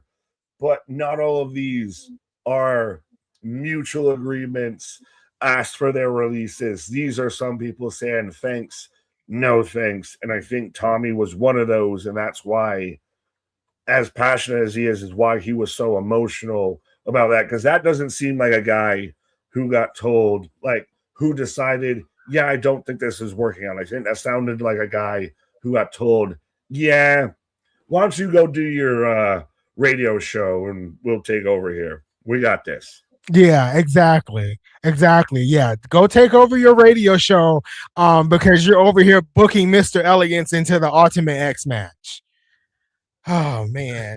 My blood pressure is up here. It's up here right now because you got all these people. You got Casey Navarro. I know he's in the mix of that that mess with Mike Santana and stuff, but Casey Navarro could have been in this match. Like, I mean, Mr. Elliott, I might need to take a pause. I might. Go for it. Go run, and then maybe you'll get back right in time for the Elena Black Indy Hartwell match. Oh, absolutely not. No, don't you take no extended pause. No, don't you do that. Oh, no. Wait. No. Are you about to go? You gotta go. Yes. I'll go. I'll take a pause. I am going to leave you guys with me. Hi me ye. As there, I'll figure it out. Yes, 100%. As so, Mr. Elegance announced into the Ultimate X as I'm in commercial. But Spaz with a $2 super chat. Nick, what can we not have? What are you even mad at? Oh, what grinds my gears right now in pro wrestling? Shit, now I get off the cuff to even think about that. What grinds my gears right now, honestly, in pro wrestling, my biggest gripe, if I'm going to say this in commercial break, is the amount of people that act like no one cares or no one enjoys the Bloodline storyline for engagement. Because I've seen some even bigger content creators and everything that I had a question of like, am I deaf? Am I like deaf, dumb, and blind out here or something? Like, am I the only one that's hearing the crowd sing and chant? And it's not even you can say they're in the UK or they're in Europe or anything like that. They're internationally more of that. As much as Twitter and social media wants to push a narrative that the bloodline storyline isn't actually really kind of cooking and has some interesting aspects to it. I don't think that many people would be crashing out about Jey Uso if they didn't care, and B, you certainly wouldn't have that many people to where the promo segment felt like it was extended because of so many people singing and chanting and screaming and hollering for Roman Reigns out there. That's a long-winded way to answer your questions. I'm getting an advertisement for Slammiversary. Boston, I feel as if they pushed Tessa from the start, she would have wanted to stay in TNA. That's where she will get more exposure. Yeah, but I think, again, she lives in Mexico. She gets pushed more. She gets booked more. I think it was just the way it was going to go. And I'm going to be honest. I'm personally not upset that she's not there. And I fully understand that that's my preference. But I also don't think that Elena Black and Indy Hartwell should be the faces of your knockouts division. Who I would really push for your knockouts division right now is Mara Sade. Honestly, I get the whole you can have Rosemary and you can have Ali back as, Demon Bunny, all of that. But Mara Sade needs to be somebody that I think should be in your knockouts division, if not a knockouts championship run. She's somebody, and I'll give her credit and Tommy credit because I even looked into it and saw that she credited Tommy as to how she got into TNA after her WWE release. But I think she's somebody that they can get behind. She's got a personality. She's got the talent in ring. She's kind of what they're missing and they're kind of lacking of. Yeah, you've got. Oh, speaking of Mara, how you doing? How you doing? Yeah, she very much to me should be a focal point and should be a star of this knockouts division. She's got the most complete package that they have on the roster that can be that. I don't want to say crossover because everybody says that bullshit term, but can be that draw talent, that can be that lightning rod at the top of the division. Grizzly, what up? As we are underway right now with Elena Black versus Indy Hartwell. Let me know who you got for this match. I'm expecting Anthony's going to extend his stay till he's away from this match. But yeah, this isn't the knockouts division to me, and I would like to see Indy if she brings in Sam Shaw, she brings in Dexter, and you get the index again and everything. But I wasn't a Cora Jade fan when she was in NXT. Indy very much kind of wrestles like an ostrich. Of you have such talent in the knockouts division, but this is what you put the focal point on. Wrestling, the biggest lie I've ever heard. Mr. Elegance is not a draw. He couldn't draw. The biggest lie I've ever heard. Mr. Elegance is not a draw. He couldn't draw flies. Why are they pushing him? Fair enough. I'm trying to make half full sense of what you were saying out there. Are you saying that it's a lie that he doesn't draw? Or are you saying somebody said he draws and that was a lie? I'm getting confused. But no, to me, it feels forced. It feels shoehorned. It feels very. There is a. I don't want to say it, but there. Well, fuck it. I'm gonna say whatever I want to say. But of that, there needs to be, I think, more of a newer lifeblood pushed into pro wrestling, especially in a company like TNA that's trying to stand out and separate itself. Of a guy why I wanted to Sami Callihan, why I don't think Road Dogg's a terrible choice, why if they have a partnership or have any sort of deal with Amazing Red of him being involved on the creative team could be an interesting aspect, because I expect TNA to kind of go on this run to where you're going to see some talent you don't expect to get released or expect to leave or whatever leave. Like, this is not the end of the bloodletting, but you're going to see them sign a lot of newer talent that are independent talent that haven't had main television exposure, and then they're going to really build them up. Of those are going to be the talent that stay for, hopefully we get into the year's length on the contract, but that they fully get behind. I don't think that this, this complete, we're overhauling everything and getting rid of anybody. I think that this is going to be like an Adam Brooks might be a guy that they actually fully sign. Because he's done a couple matches out there, and I think he actually had a pretty solid. It was with Ali. I was almost thinking it was good with Casey, but he had a solid match with Ali. They could very much sign a lot of that, independent talent that can have that big potential out there, because they've grown talent before. Let's not deny that. Clothesline. I've stalled it long enough for this. Nick, are you excited for Ultimate X? I am, because it's coming back, and it's always delivered as a match, because it's just a stipulation that manages to work. I mean, it's so unique and so TNA exclusive that it works. Oh, Ash out here.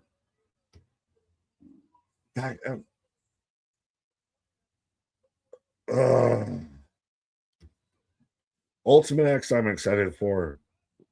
Honestly, agree with Anthony and what he said before. Oh, I almost want to see another straight up singles match between Cedric and Leon, but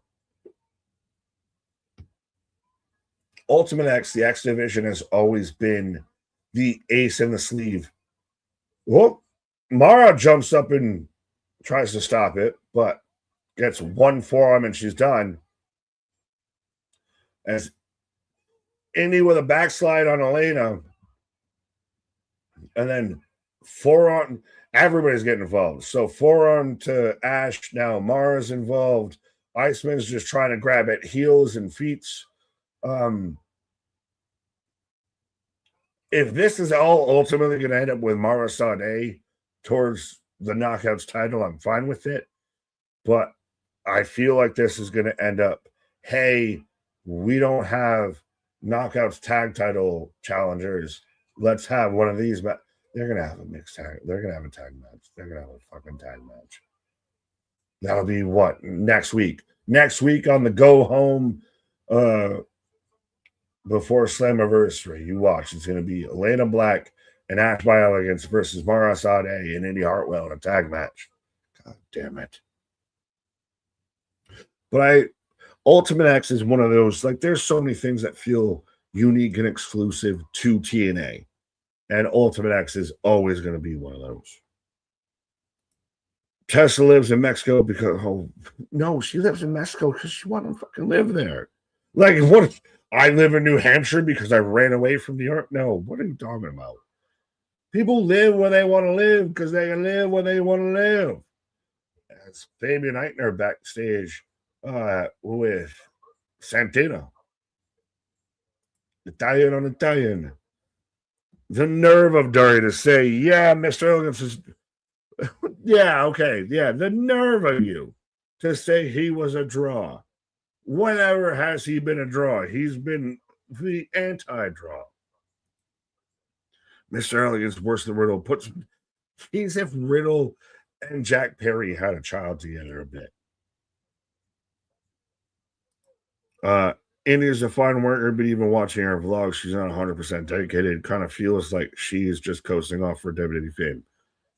I can't speak on that. I haven't watched the vlogs. I haven't watched the lore.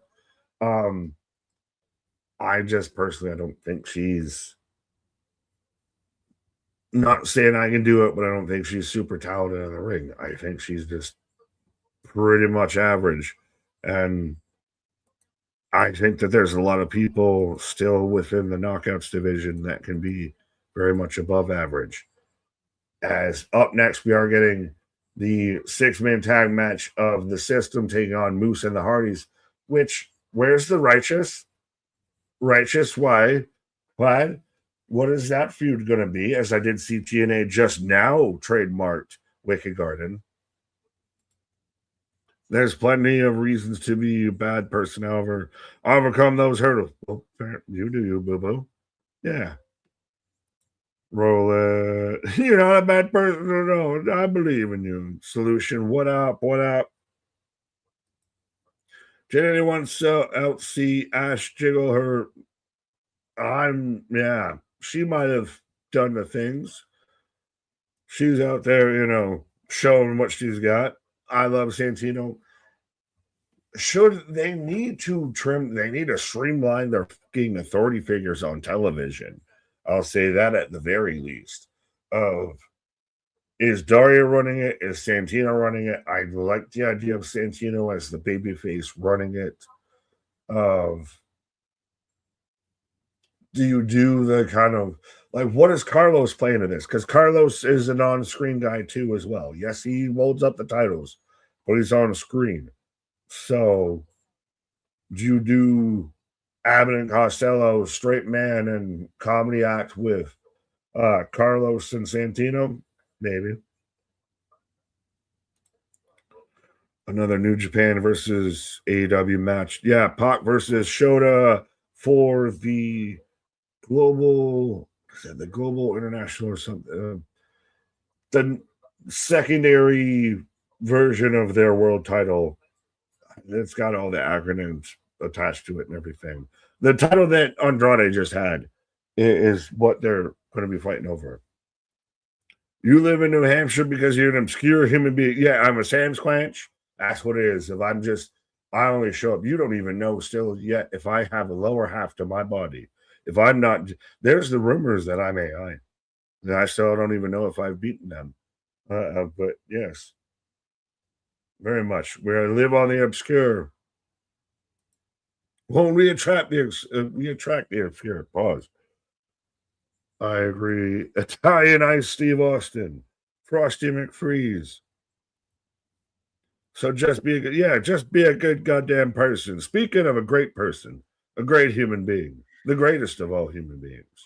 I at least got to miss that travesty, so I'm excited about that. I knew you extended it. Trust me. Although, don't worry, I might take a little brief, extra intermission here, just because we're gonna make right on this. If I had to watch all of that, and I did a good job, I think, of trying to talk through most of that. But yeah, that was a thing. That was the thing. Yes, it got amazing when Ash came out, but after that, I mean, before that, I didn't need to see any of that. So, but Mara needs to be the focal point of the knockouts division. Am I wrong on that? She's probably the best talent I think overall that you have next to a Yailing Lee, what have you, like next to your tops of she should be in knockouts titled category. Oh yeah, Mara Sade definitely knockout champion material. She needs to be in that conversation, in that picture. I think your top knockouts right now are Lei Ying Lee, Ash, and Mara Sade. Not in any particular order. That's just the top three I'm naming. But yeah, she definitely needs to be in that knockouts title picture, and I think she will soon. Well, now with her getting involved in this, if you have the extra kind of kerfuffle after everything, so can we all just say probably next week we're going to get a tag match of heels v babyface? Either that or potentially a number one contendership match, a fatal 4-way. But I see more of the tag team champion. I'm sorry, a tag team title something, a tag team match. What you just said. I see A more of that tag match, happening. man. Holla, holla, holla. Well, Yeah, because you still I got see. Brookside. That's your number one contender. Yeah, Maybe the week after you could do the Fatal 4-Way or something. Um, I'm at least glad we got Ash back. If I thought she was kind of on one of them hiatuses again. But yeah. yeah. I'm glad she's back too. So hopefully we can start pushing her again, in that main scene. So So your Ultimate X is Kazarian, Casey Navarro, Leon Slater, Cedric, Mr. Elegance, and Fabian Eichner. That is your all your participants for your Ultimate X match. I like everybody but Mr. Elegance. So Oh, you know. Jesus Christ, Mike. Up close and personal. Let's do it man to man.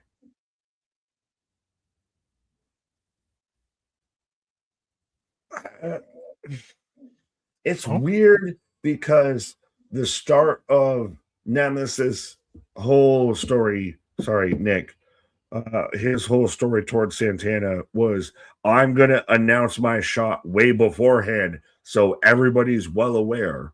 And then now they're very much getting like, this is personal. Like, I didn't expect this from you. You turned on me. It's like, but he told you.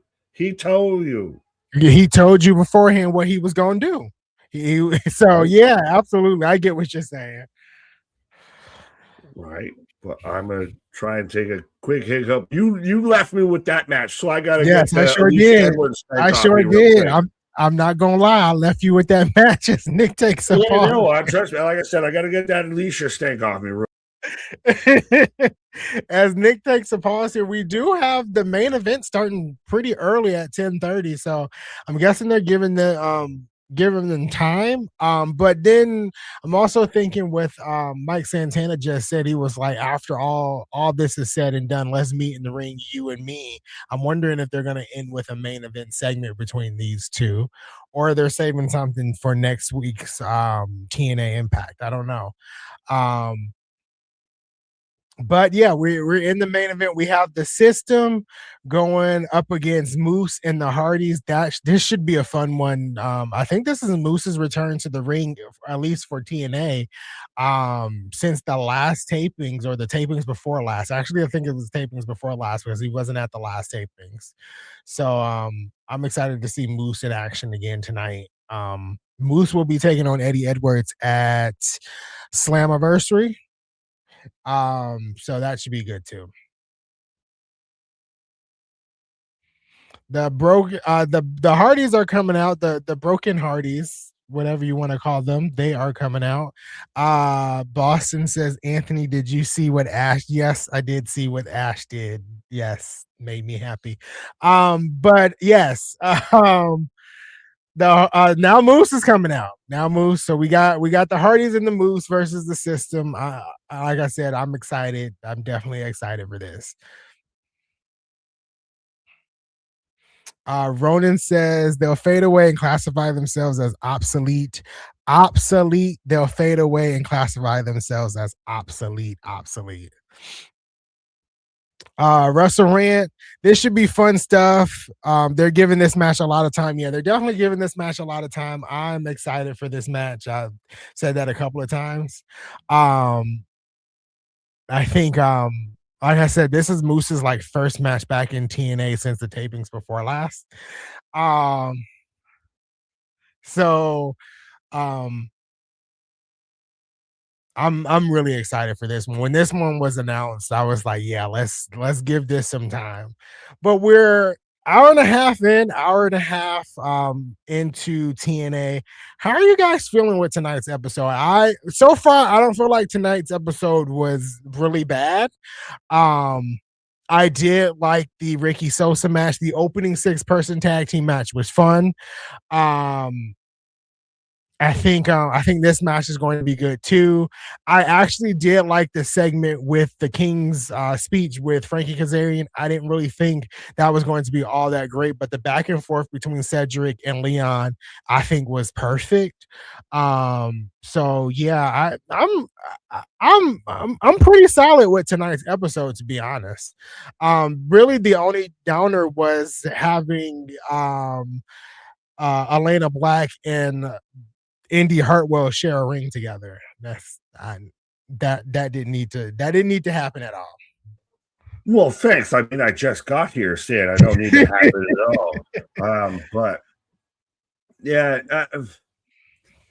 it was an average. It was a non-offensive, nondescript,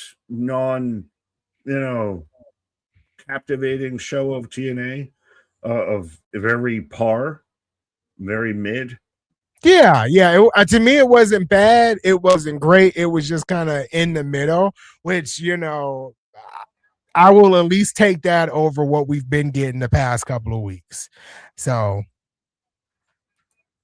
it made me happy. You just said that in the most innocent way possible.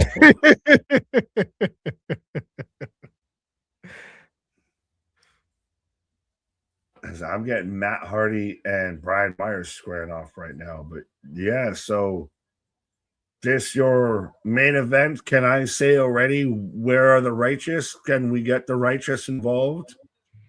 I didn't think the righteous. I didn't think about the righteous getting involved with this. They could show up tonight. I'm hoping, and I'm praying that the righteous win the tag team titles at Sacrifice in that ladder match. We've converted you. We've converted Jose. I need that. We've seen the Hardys as champions. I love the system, but we can pass the system with the titles, and we can give the titles to the righteous.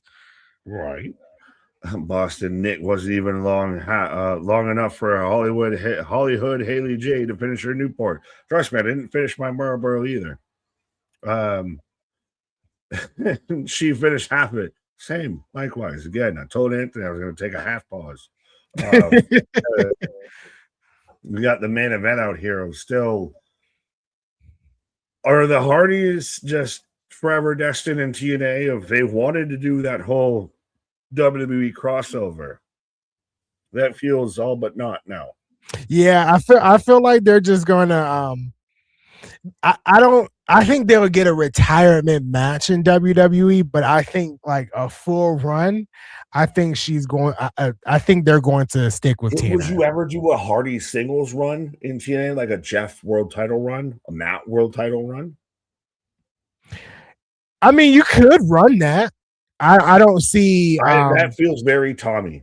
That does feel very Tommy. You could run that, but I feel like they've kind of been holding down the tag team division. That's kind of where you need to keep them. And truthfully, like both of them are not the best in the ring like they used to be, obviously because they're so old, but not so old, but they're up there. I think keeping them as a tag team is the best. Well, that's one of those, trust me, of how much they've, aged in ring at double time up there. Marvelous thing. I got the Hardys and Moose win tonight. Does it then become he or she who wins on, well, this isn't even the go home show. It's the pre-tape before the go home show.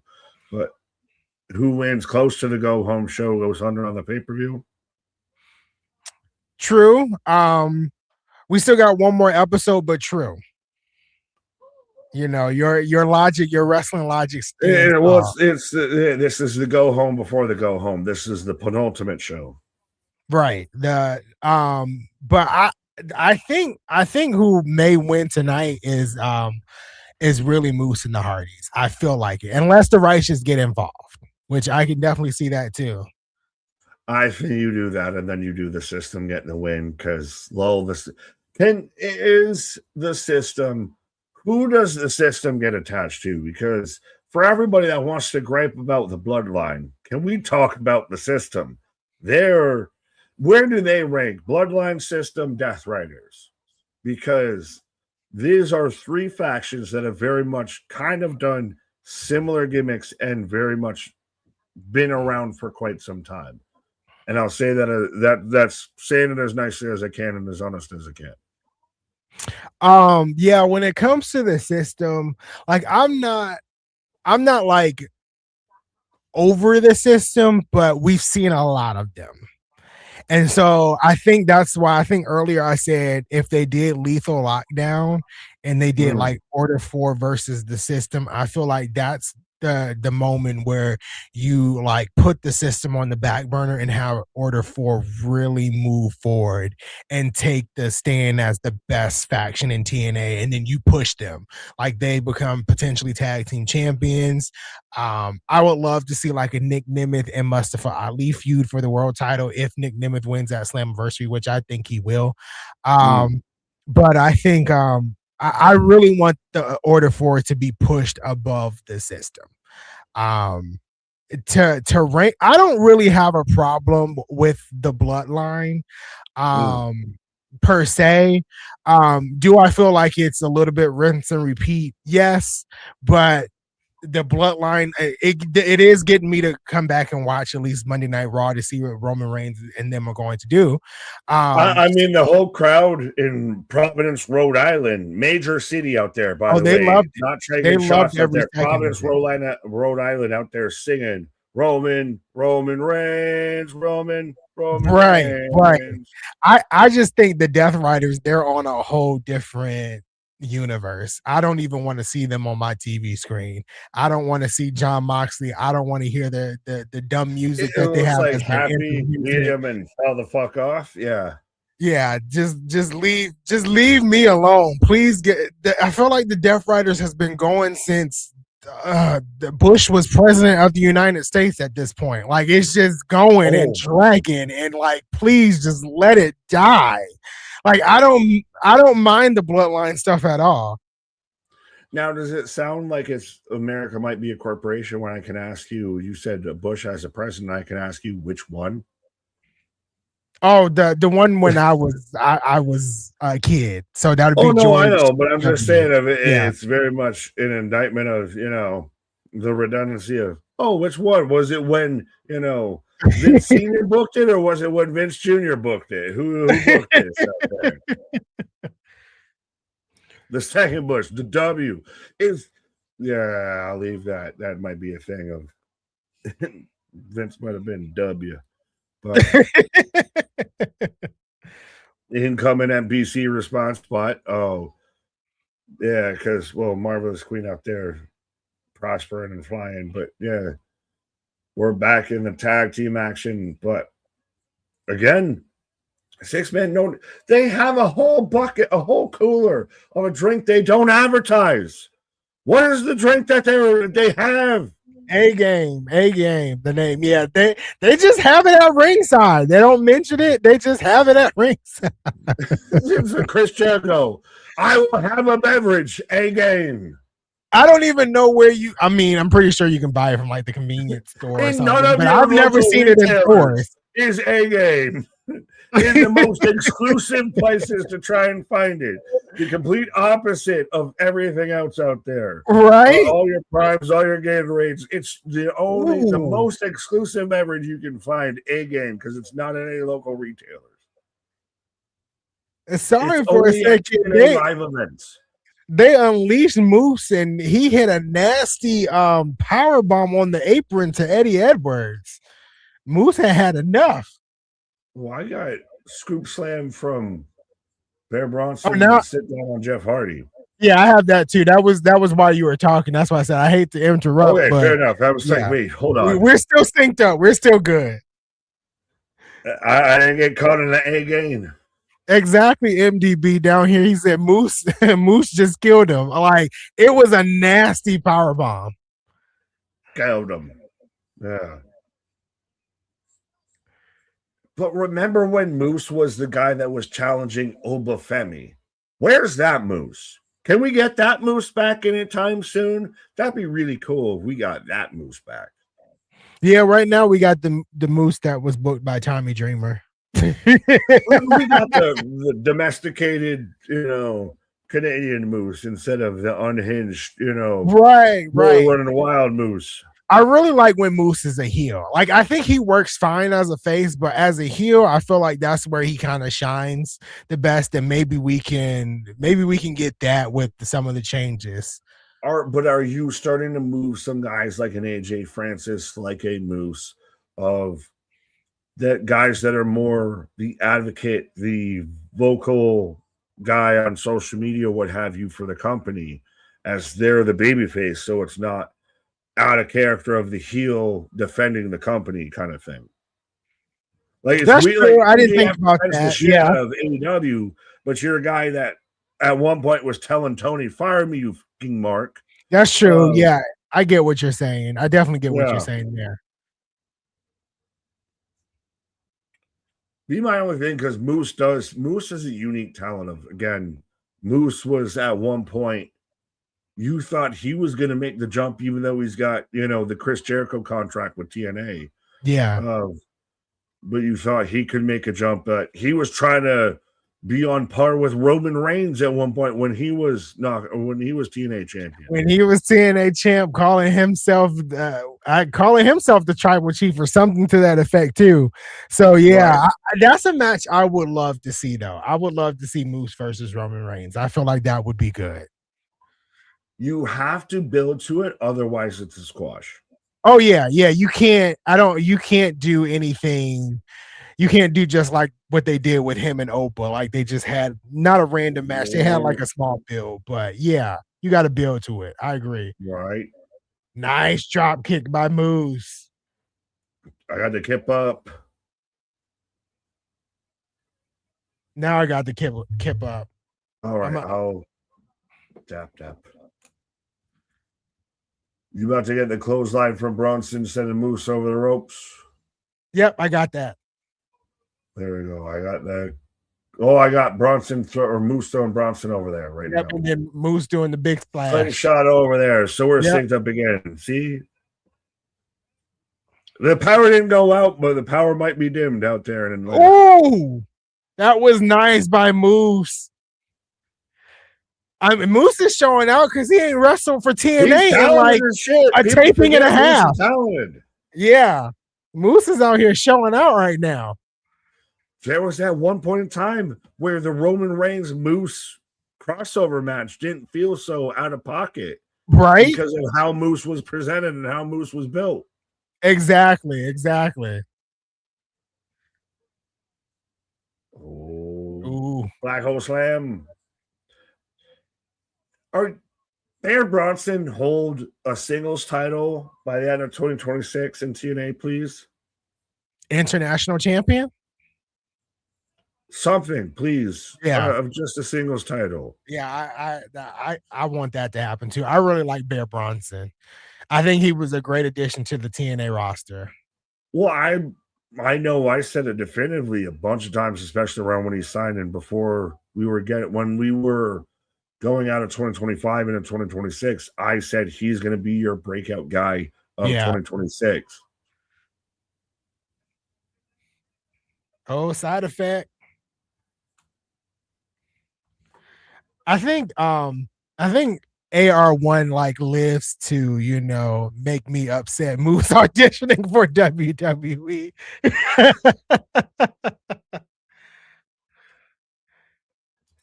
Don't jinx it, Nick. There's still 13 minutes left. We're holding out hope. This match is cooking. It's been all right. There goes the Righteous. Better than the Magic Ladder. Magic Ladder. Who will win this match? Like, that's the thing. The miraculous appearing ladder is now the focal point here. Right? Oh, Hardy's dumping out. Ooh, was that a double headbutt? Now, respectfully with Jeff, what is there to scramble that already isn't scrambled? Yeah, right. Respectfully. At this point, they're scrambled with cheese. Oh, look. My favorite couple Alicia. in TNA, Alicia. Yes, your favorite person, Alicia Edwards. I'm going to be Jen Ross. Send that Jezebel straight to hell. Moose about to hit the spear. Oh no! Oh, gets hit with a kendo stick. Cornelia as my background's falling out. She busts his head to the white meat with that kendo stick. Whoa! And so the righteous distraction, but non-distraction of just they were there. Right, they were there, I guess, to help the system win. So we still got 10 minutes left. So what are we doing with the last 10 minutes? Let's all just remember, this is still under Tommy. This is all on tape delay. This is still Tommy's fault. We have somebody that we can point the finger at with this. Not to throw hate towards Tommy Dreamer, but hate towards Tommy Dreamer or shade towards Tommy Dreamer. Yeah, but yeah, not good.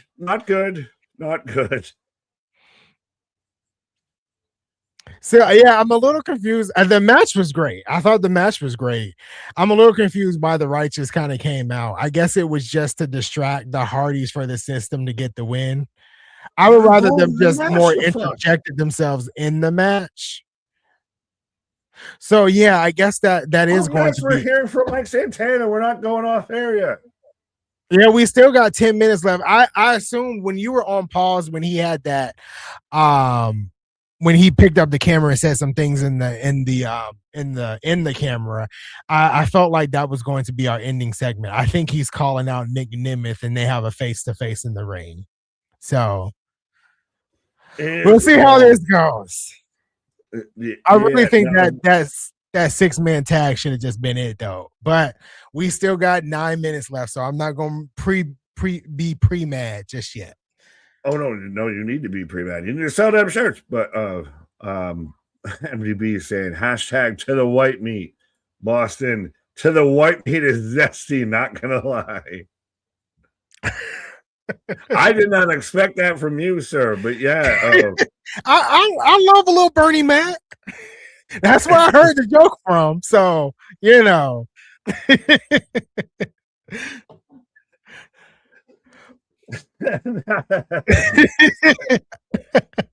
I got you caught up, don't I? Overstimulated with Bernie Mac jokes, right? Like, no, can't do that. But yeah. No, it's going to be interesting now. Could you see to where Mike Santana, this is the end, my friend, of Santana's contract might be up sooner rather than later. We're kind of wondering when does he bow out? Does Zigglypuff Nick Nemeth, leave Slammiversary as your new TNA World Champion? Oh, I think he absolutely does. I think he absolutely leaves Slammiversary as TNA World Champion. I kind of want to see it too. Excuse me for a second. I kind of want to see it. I like Nick Nemeth. I liked when he was champion before. So I think if you're going to have Mike Santana drop it to someone, your next biggest star is Nick Nemeth. So I think that's the right choice. Is he your Chris Jericho though? Is he your most known name but not your best name? I think that your casual may know, but your diehards are going to be like, Yeah, he has the name value behind him. I do think he's still great in ring, but he has the name value behind him, Nick Nemeth. So I think it's a perfect choice. I mean, either way, like it was supposed to be we thought it was supposed to be EY, right? I already think this is just a better matchup than having Mike Santana versus EY. So I think that's a plus there. But I think if I was going to give it to anybody, if I was going to put it on anybody that wasn't Nick Nemeth, it would be AJ Francis. Fair enough. Now, when Santana leaves and probably goes to WWE. When Leon leaves, and in my opinion, probably goes to WWE.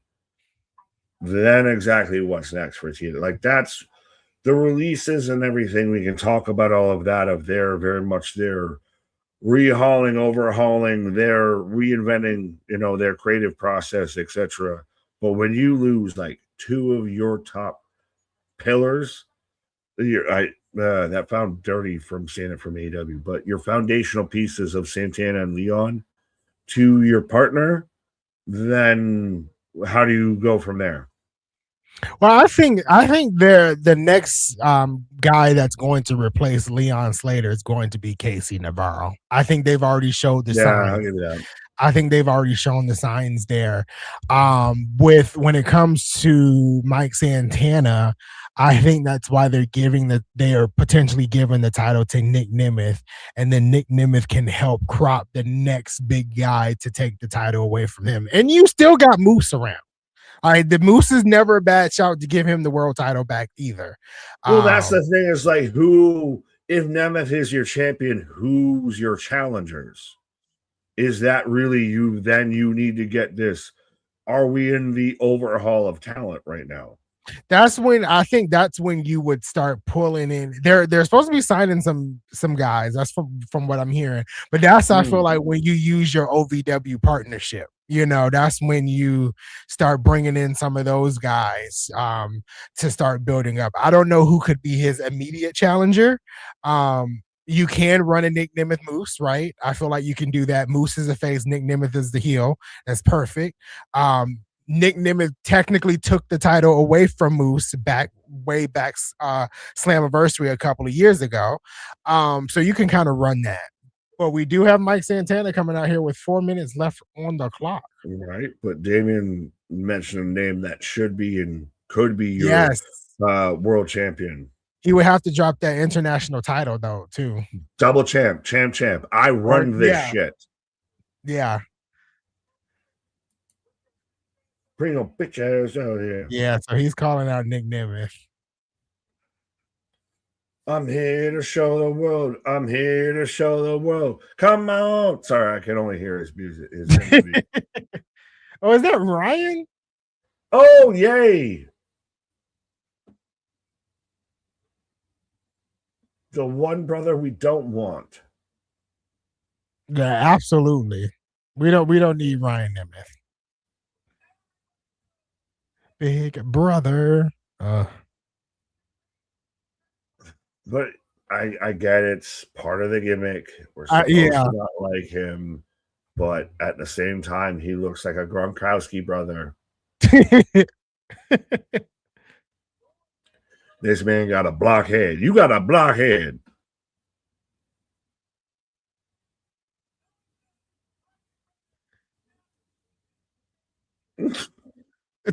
My big brother is not. I'm sorry, but I'm going to be completely honest. As a grown adult, if you're talking about your sibling and say, my big brother is not a bitch, no, you and your big brother are a bitch. You're talking like that. No, facts. I agree with you. Act like you're grown. Act like you're grown. He's a bitch. He's a bitch.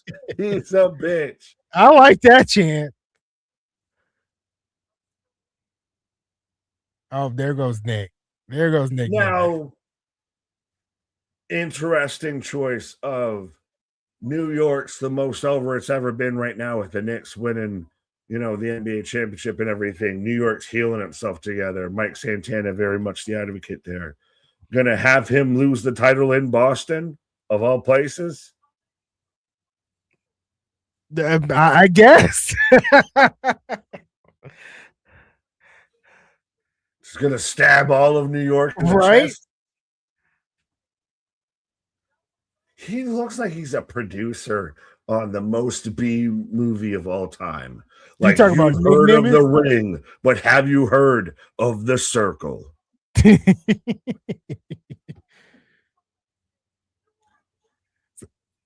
He said everybody knows who the best is.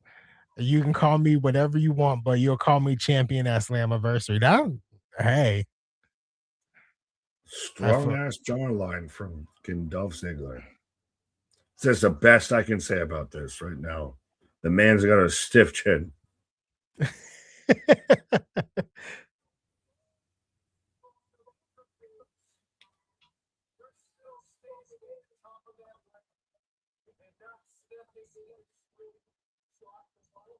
Why is this not like the go home? What are they going to do at the go home yeah, that that's sells this match more? right. Because I feel like this should be like a main event segment for next week. I agree with you there. I guess we got to Well, see we're what. about to face later on this weekend. This is Yeah, it. You're going to put your shot on the line. We've been battling out. This should be the culmination of, are you bitch made or are you really about it? Why are we going to do this? And then in a week's time, what? right.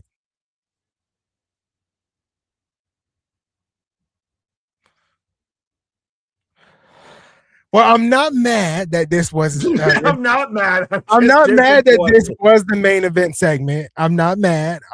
It was better than I thought it was going to This be. ended the biggest. Hold on, Yeah, not I was able to breathe. I was able to breathe. I was like, okay, this wasn't that bad. the biggest inhale right there. I was like, okay, so that wasn't great, but it was better than the past where they would have a main event segment and it was just flat out terrible.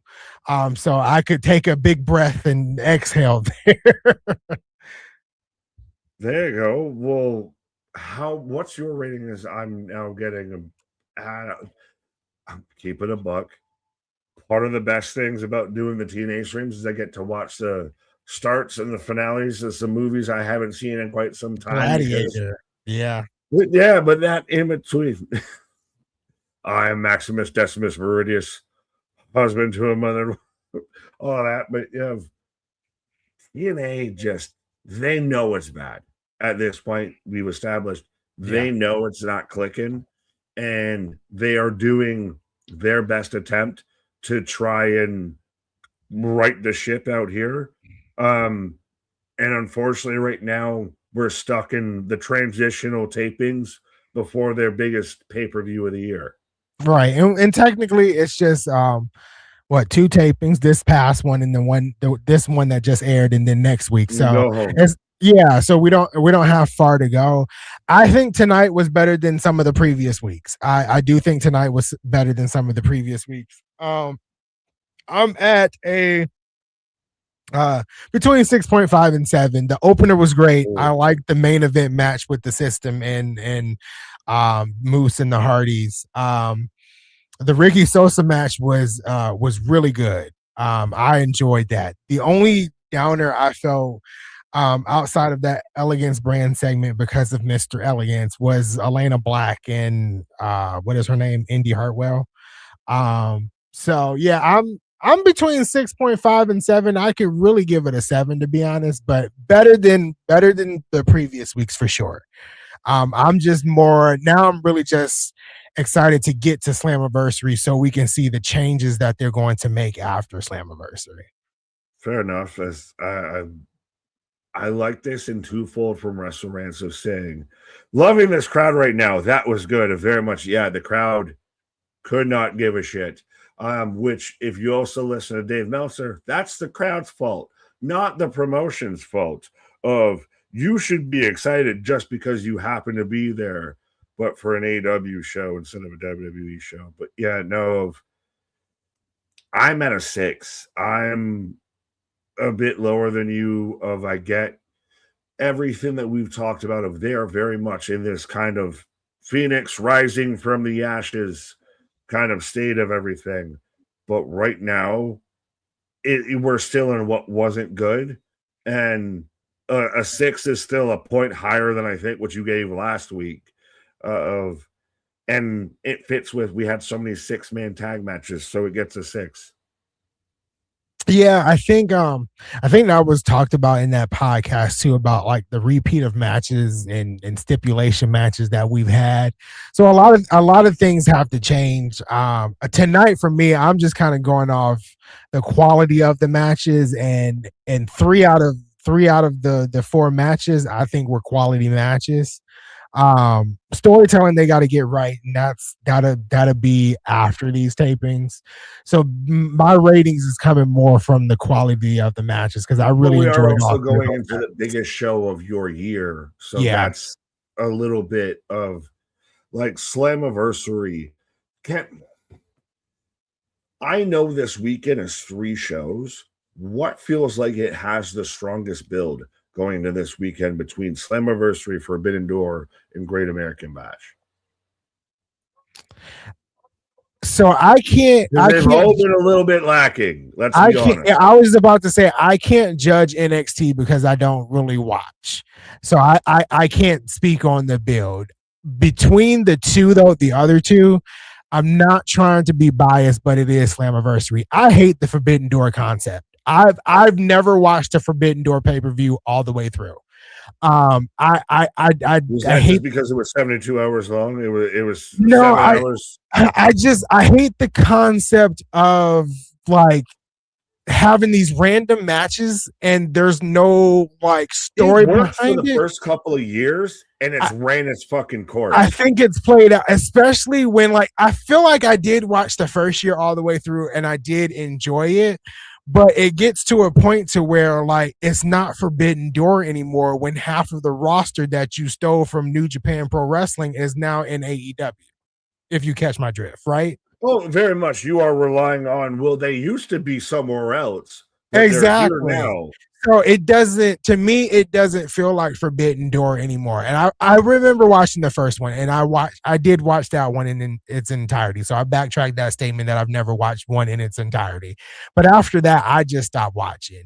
And I feel like some of the matches on this Forbidden Door card this year, I don't care about. Dynamite was beyond boring last night, and the week before, to be honest. So I say this respectfully. I'm really not trying to be biased, but I do believe between Forbidden Door and Slammiversary, I am more excited for Slammiversary. Now, if I watched NXT more efficiently, I would probably give the weekend to NXT, but I can't speak on that, and I don't want to be one of those fans that speak on it but don't watch Fair enough. That's all of Twitter. But it. Dynamite this past week felt very repetitive in all the wrong ways. And also, I think AW's running into the issue creatively of we know where the payoff ends at All In at Yeah. Wembley. We know where we're going to get off. So I don't buy the bus stops, if that makes any sense. Of I don't get even a Mark Briscoe MJF feud because I know we're not going to stop there. I get Darby tried to make people think that, but that was fuck it. That's your feel good. You can have that. I think we're getting All In, and we are getting MJF versus Ospreay, and we know we're leading to get there. So I would like to see AW focus their point on how they're going to get there versus acting like we're not going to get there. TNA, they're very much, I want to see how they come out of Slammiversary. Slammiversary is going to be a line of demarcation for TNA of where they are afterwards with this, because that's now you should be in the live tapings. You're going to do this big course correct on creative. You're streamlining and outsourcing or diminishing or whatever in corporate terms they used. Of now this is on you. You have nobody else that's left. Of this is on Anthem and Carlos Silva now. Yeah, absolutely. They got a lot of writing on Slammiversary because they made a lot of big choices before Slammiversary. So yeah, Slammiversary is going to be interesting for sure. To see what happens. Right. But last thing, well, besides Boston trying to foo me and bait me as I headed up into going at Buffalo, but you can have that. Slammiversary has the best card. Forbidden Door has the best chance to surprise. AEW is always the best pay-per-view company, and NXT will just be what we expect, a solid show. It'll be good. That's the ultimate thing, is overall it's going to be a good day of wrestling. You need to be here with the Wrestling for Life, as we're watching everything straight through. If I think even Anthony might be here for some of the Slammiversary and all that. Not saying nothing, not giving anything away, but no. But yeah, absolutely. I'm excited for it. There's a lot of wrestling going on next Sunday. I'm definitely going to tune into Forbidden Door and not be biased because of my opinions about Forbidden Door. Because AEW is definitely a pay-per-view company. What was the last one they just had? Double or Nothing hit it out of the park. That was that was so good. And but that's the thing. They had such a great pay-per-view, and then the weekly TV fell here. And fell very fast. So and then I'm gonna try my best to tune into Great American Bash. It's just so much you got to keep your eyes on. But it'll be right in that nice little sandwich middle part and everything. Right, like right. What you need to make sure you tune into after we wrap it up here tonight is we're back at it tomorrow, Friday Night SmackDown, the other half of the King and Queen bracket out there as we're heading towards Night of Champions. I think this is the last SmackDown that we actually know when the fuck it's going to air and everything at 7:30 because they're going overseas and they're going international. But be a friend, tell a friend. Any other things you need to say with the TNA breaking news, sir? Oh no, I think we got it off. We got all of it out tonight and off tonight, so I'm excited. Also, Night of Champions is next weekend too, so it's just a big weekend of wrestling. Night of Champions is Saturday, so that would be brunch with the boys. So yeah, that's going at 1:00 in the afternoon. So very much, it's a festivus for the rest of us out there with all the wrestling, but. Yeah, we've been told that we're mutually parted ways with TNA here tonight. So make sure you tune in tomorrow for Friday Night SmackDown. Our shit is real. Our shit is raw. Our shit is all authentic. When you talk about that wrestling, but put that forward life with it. See you tomorrow for SmackDown.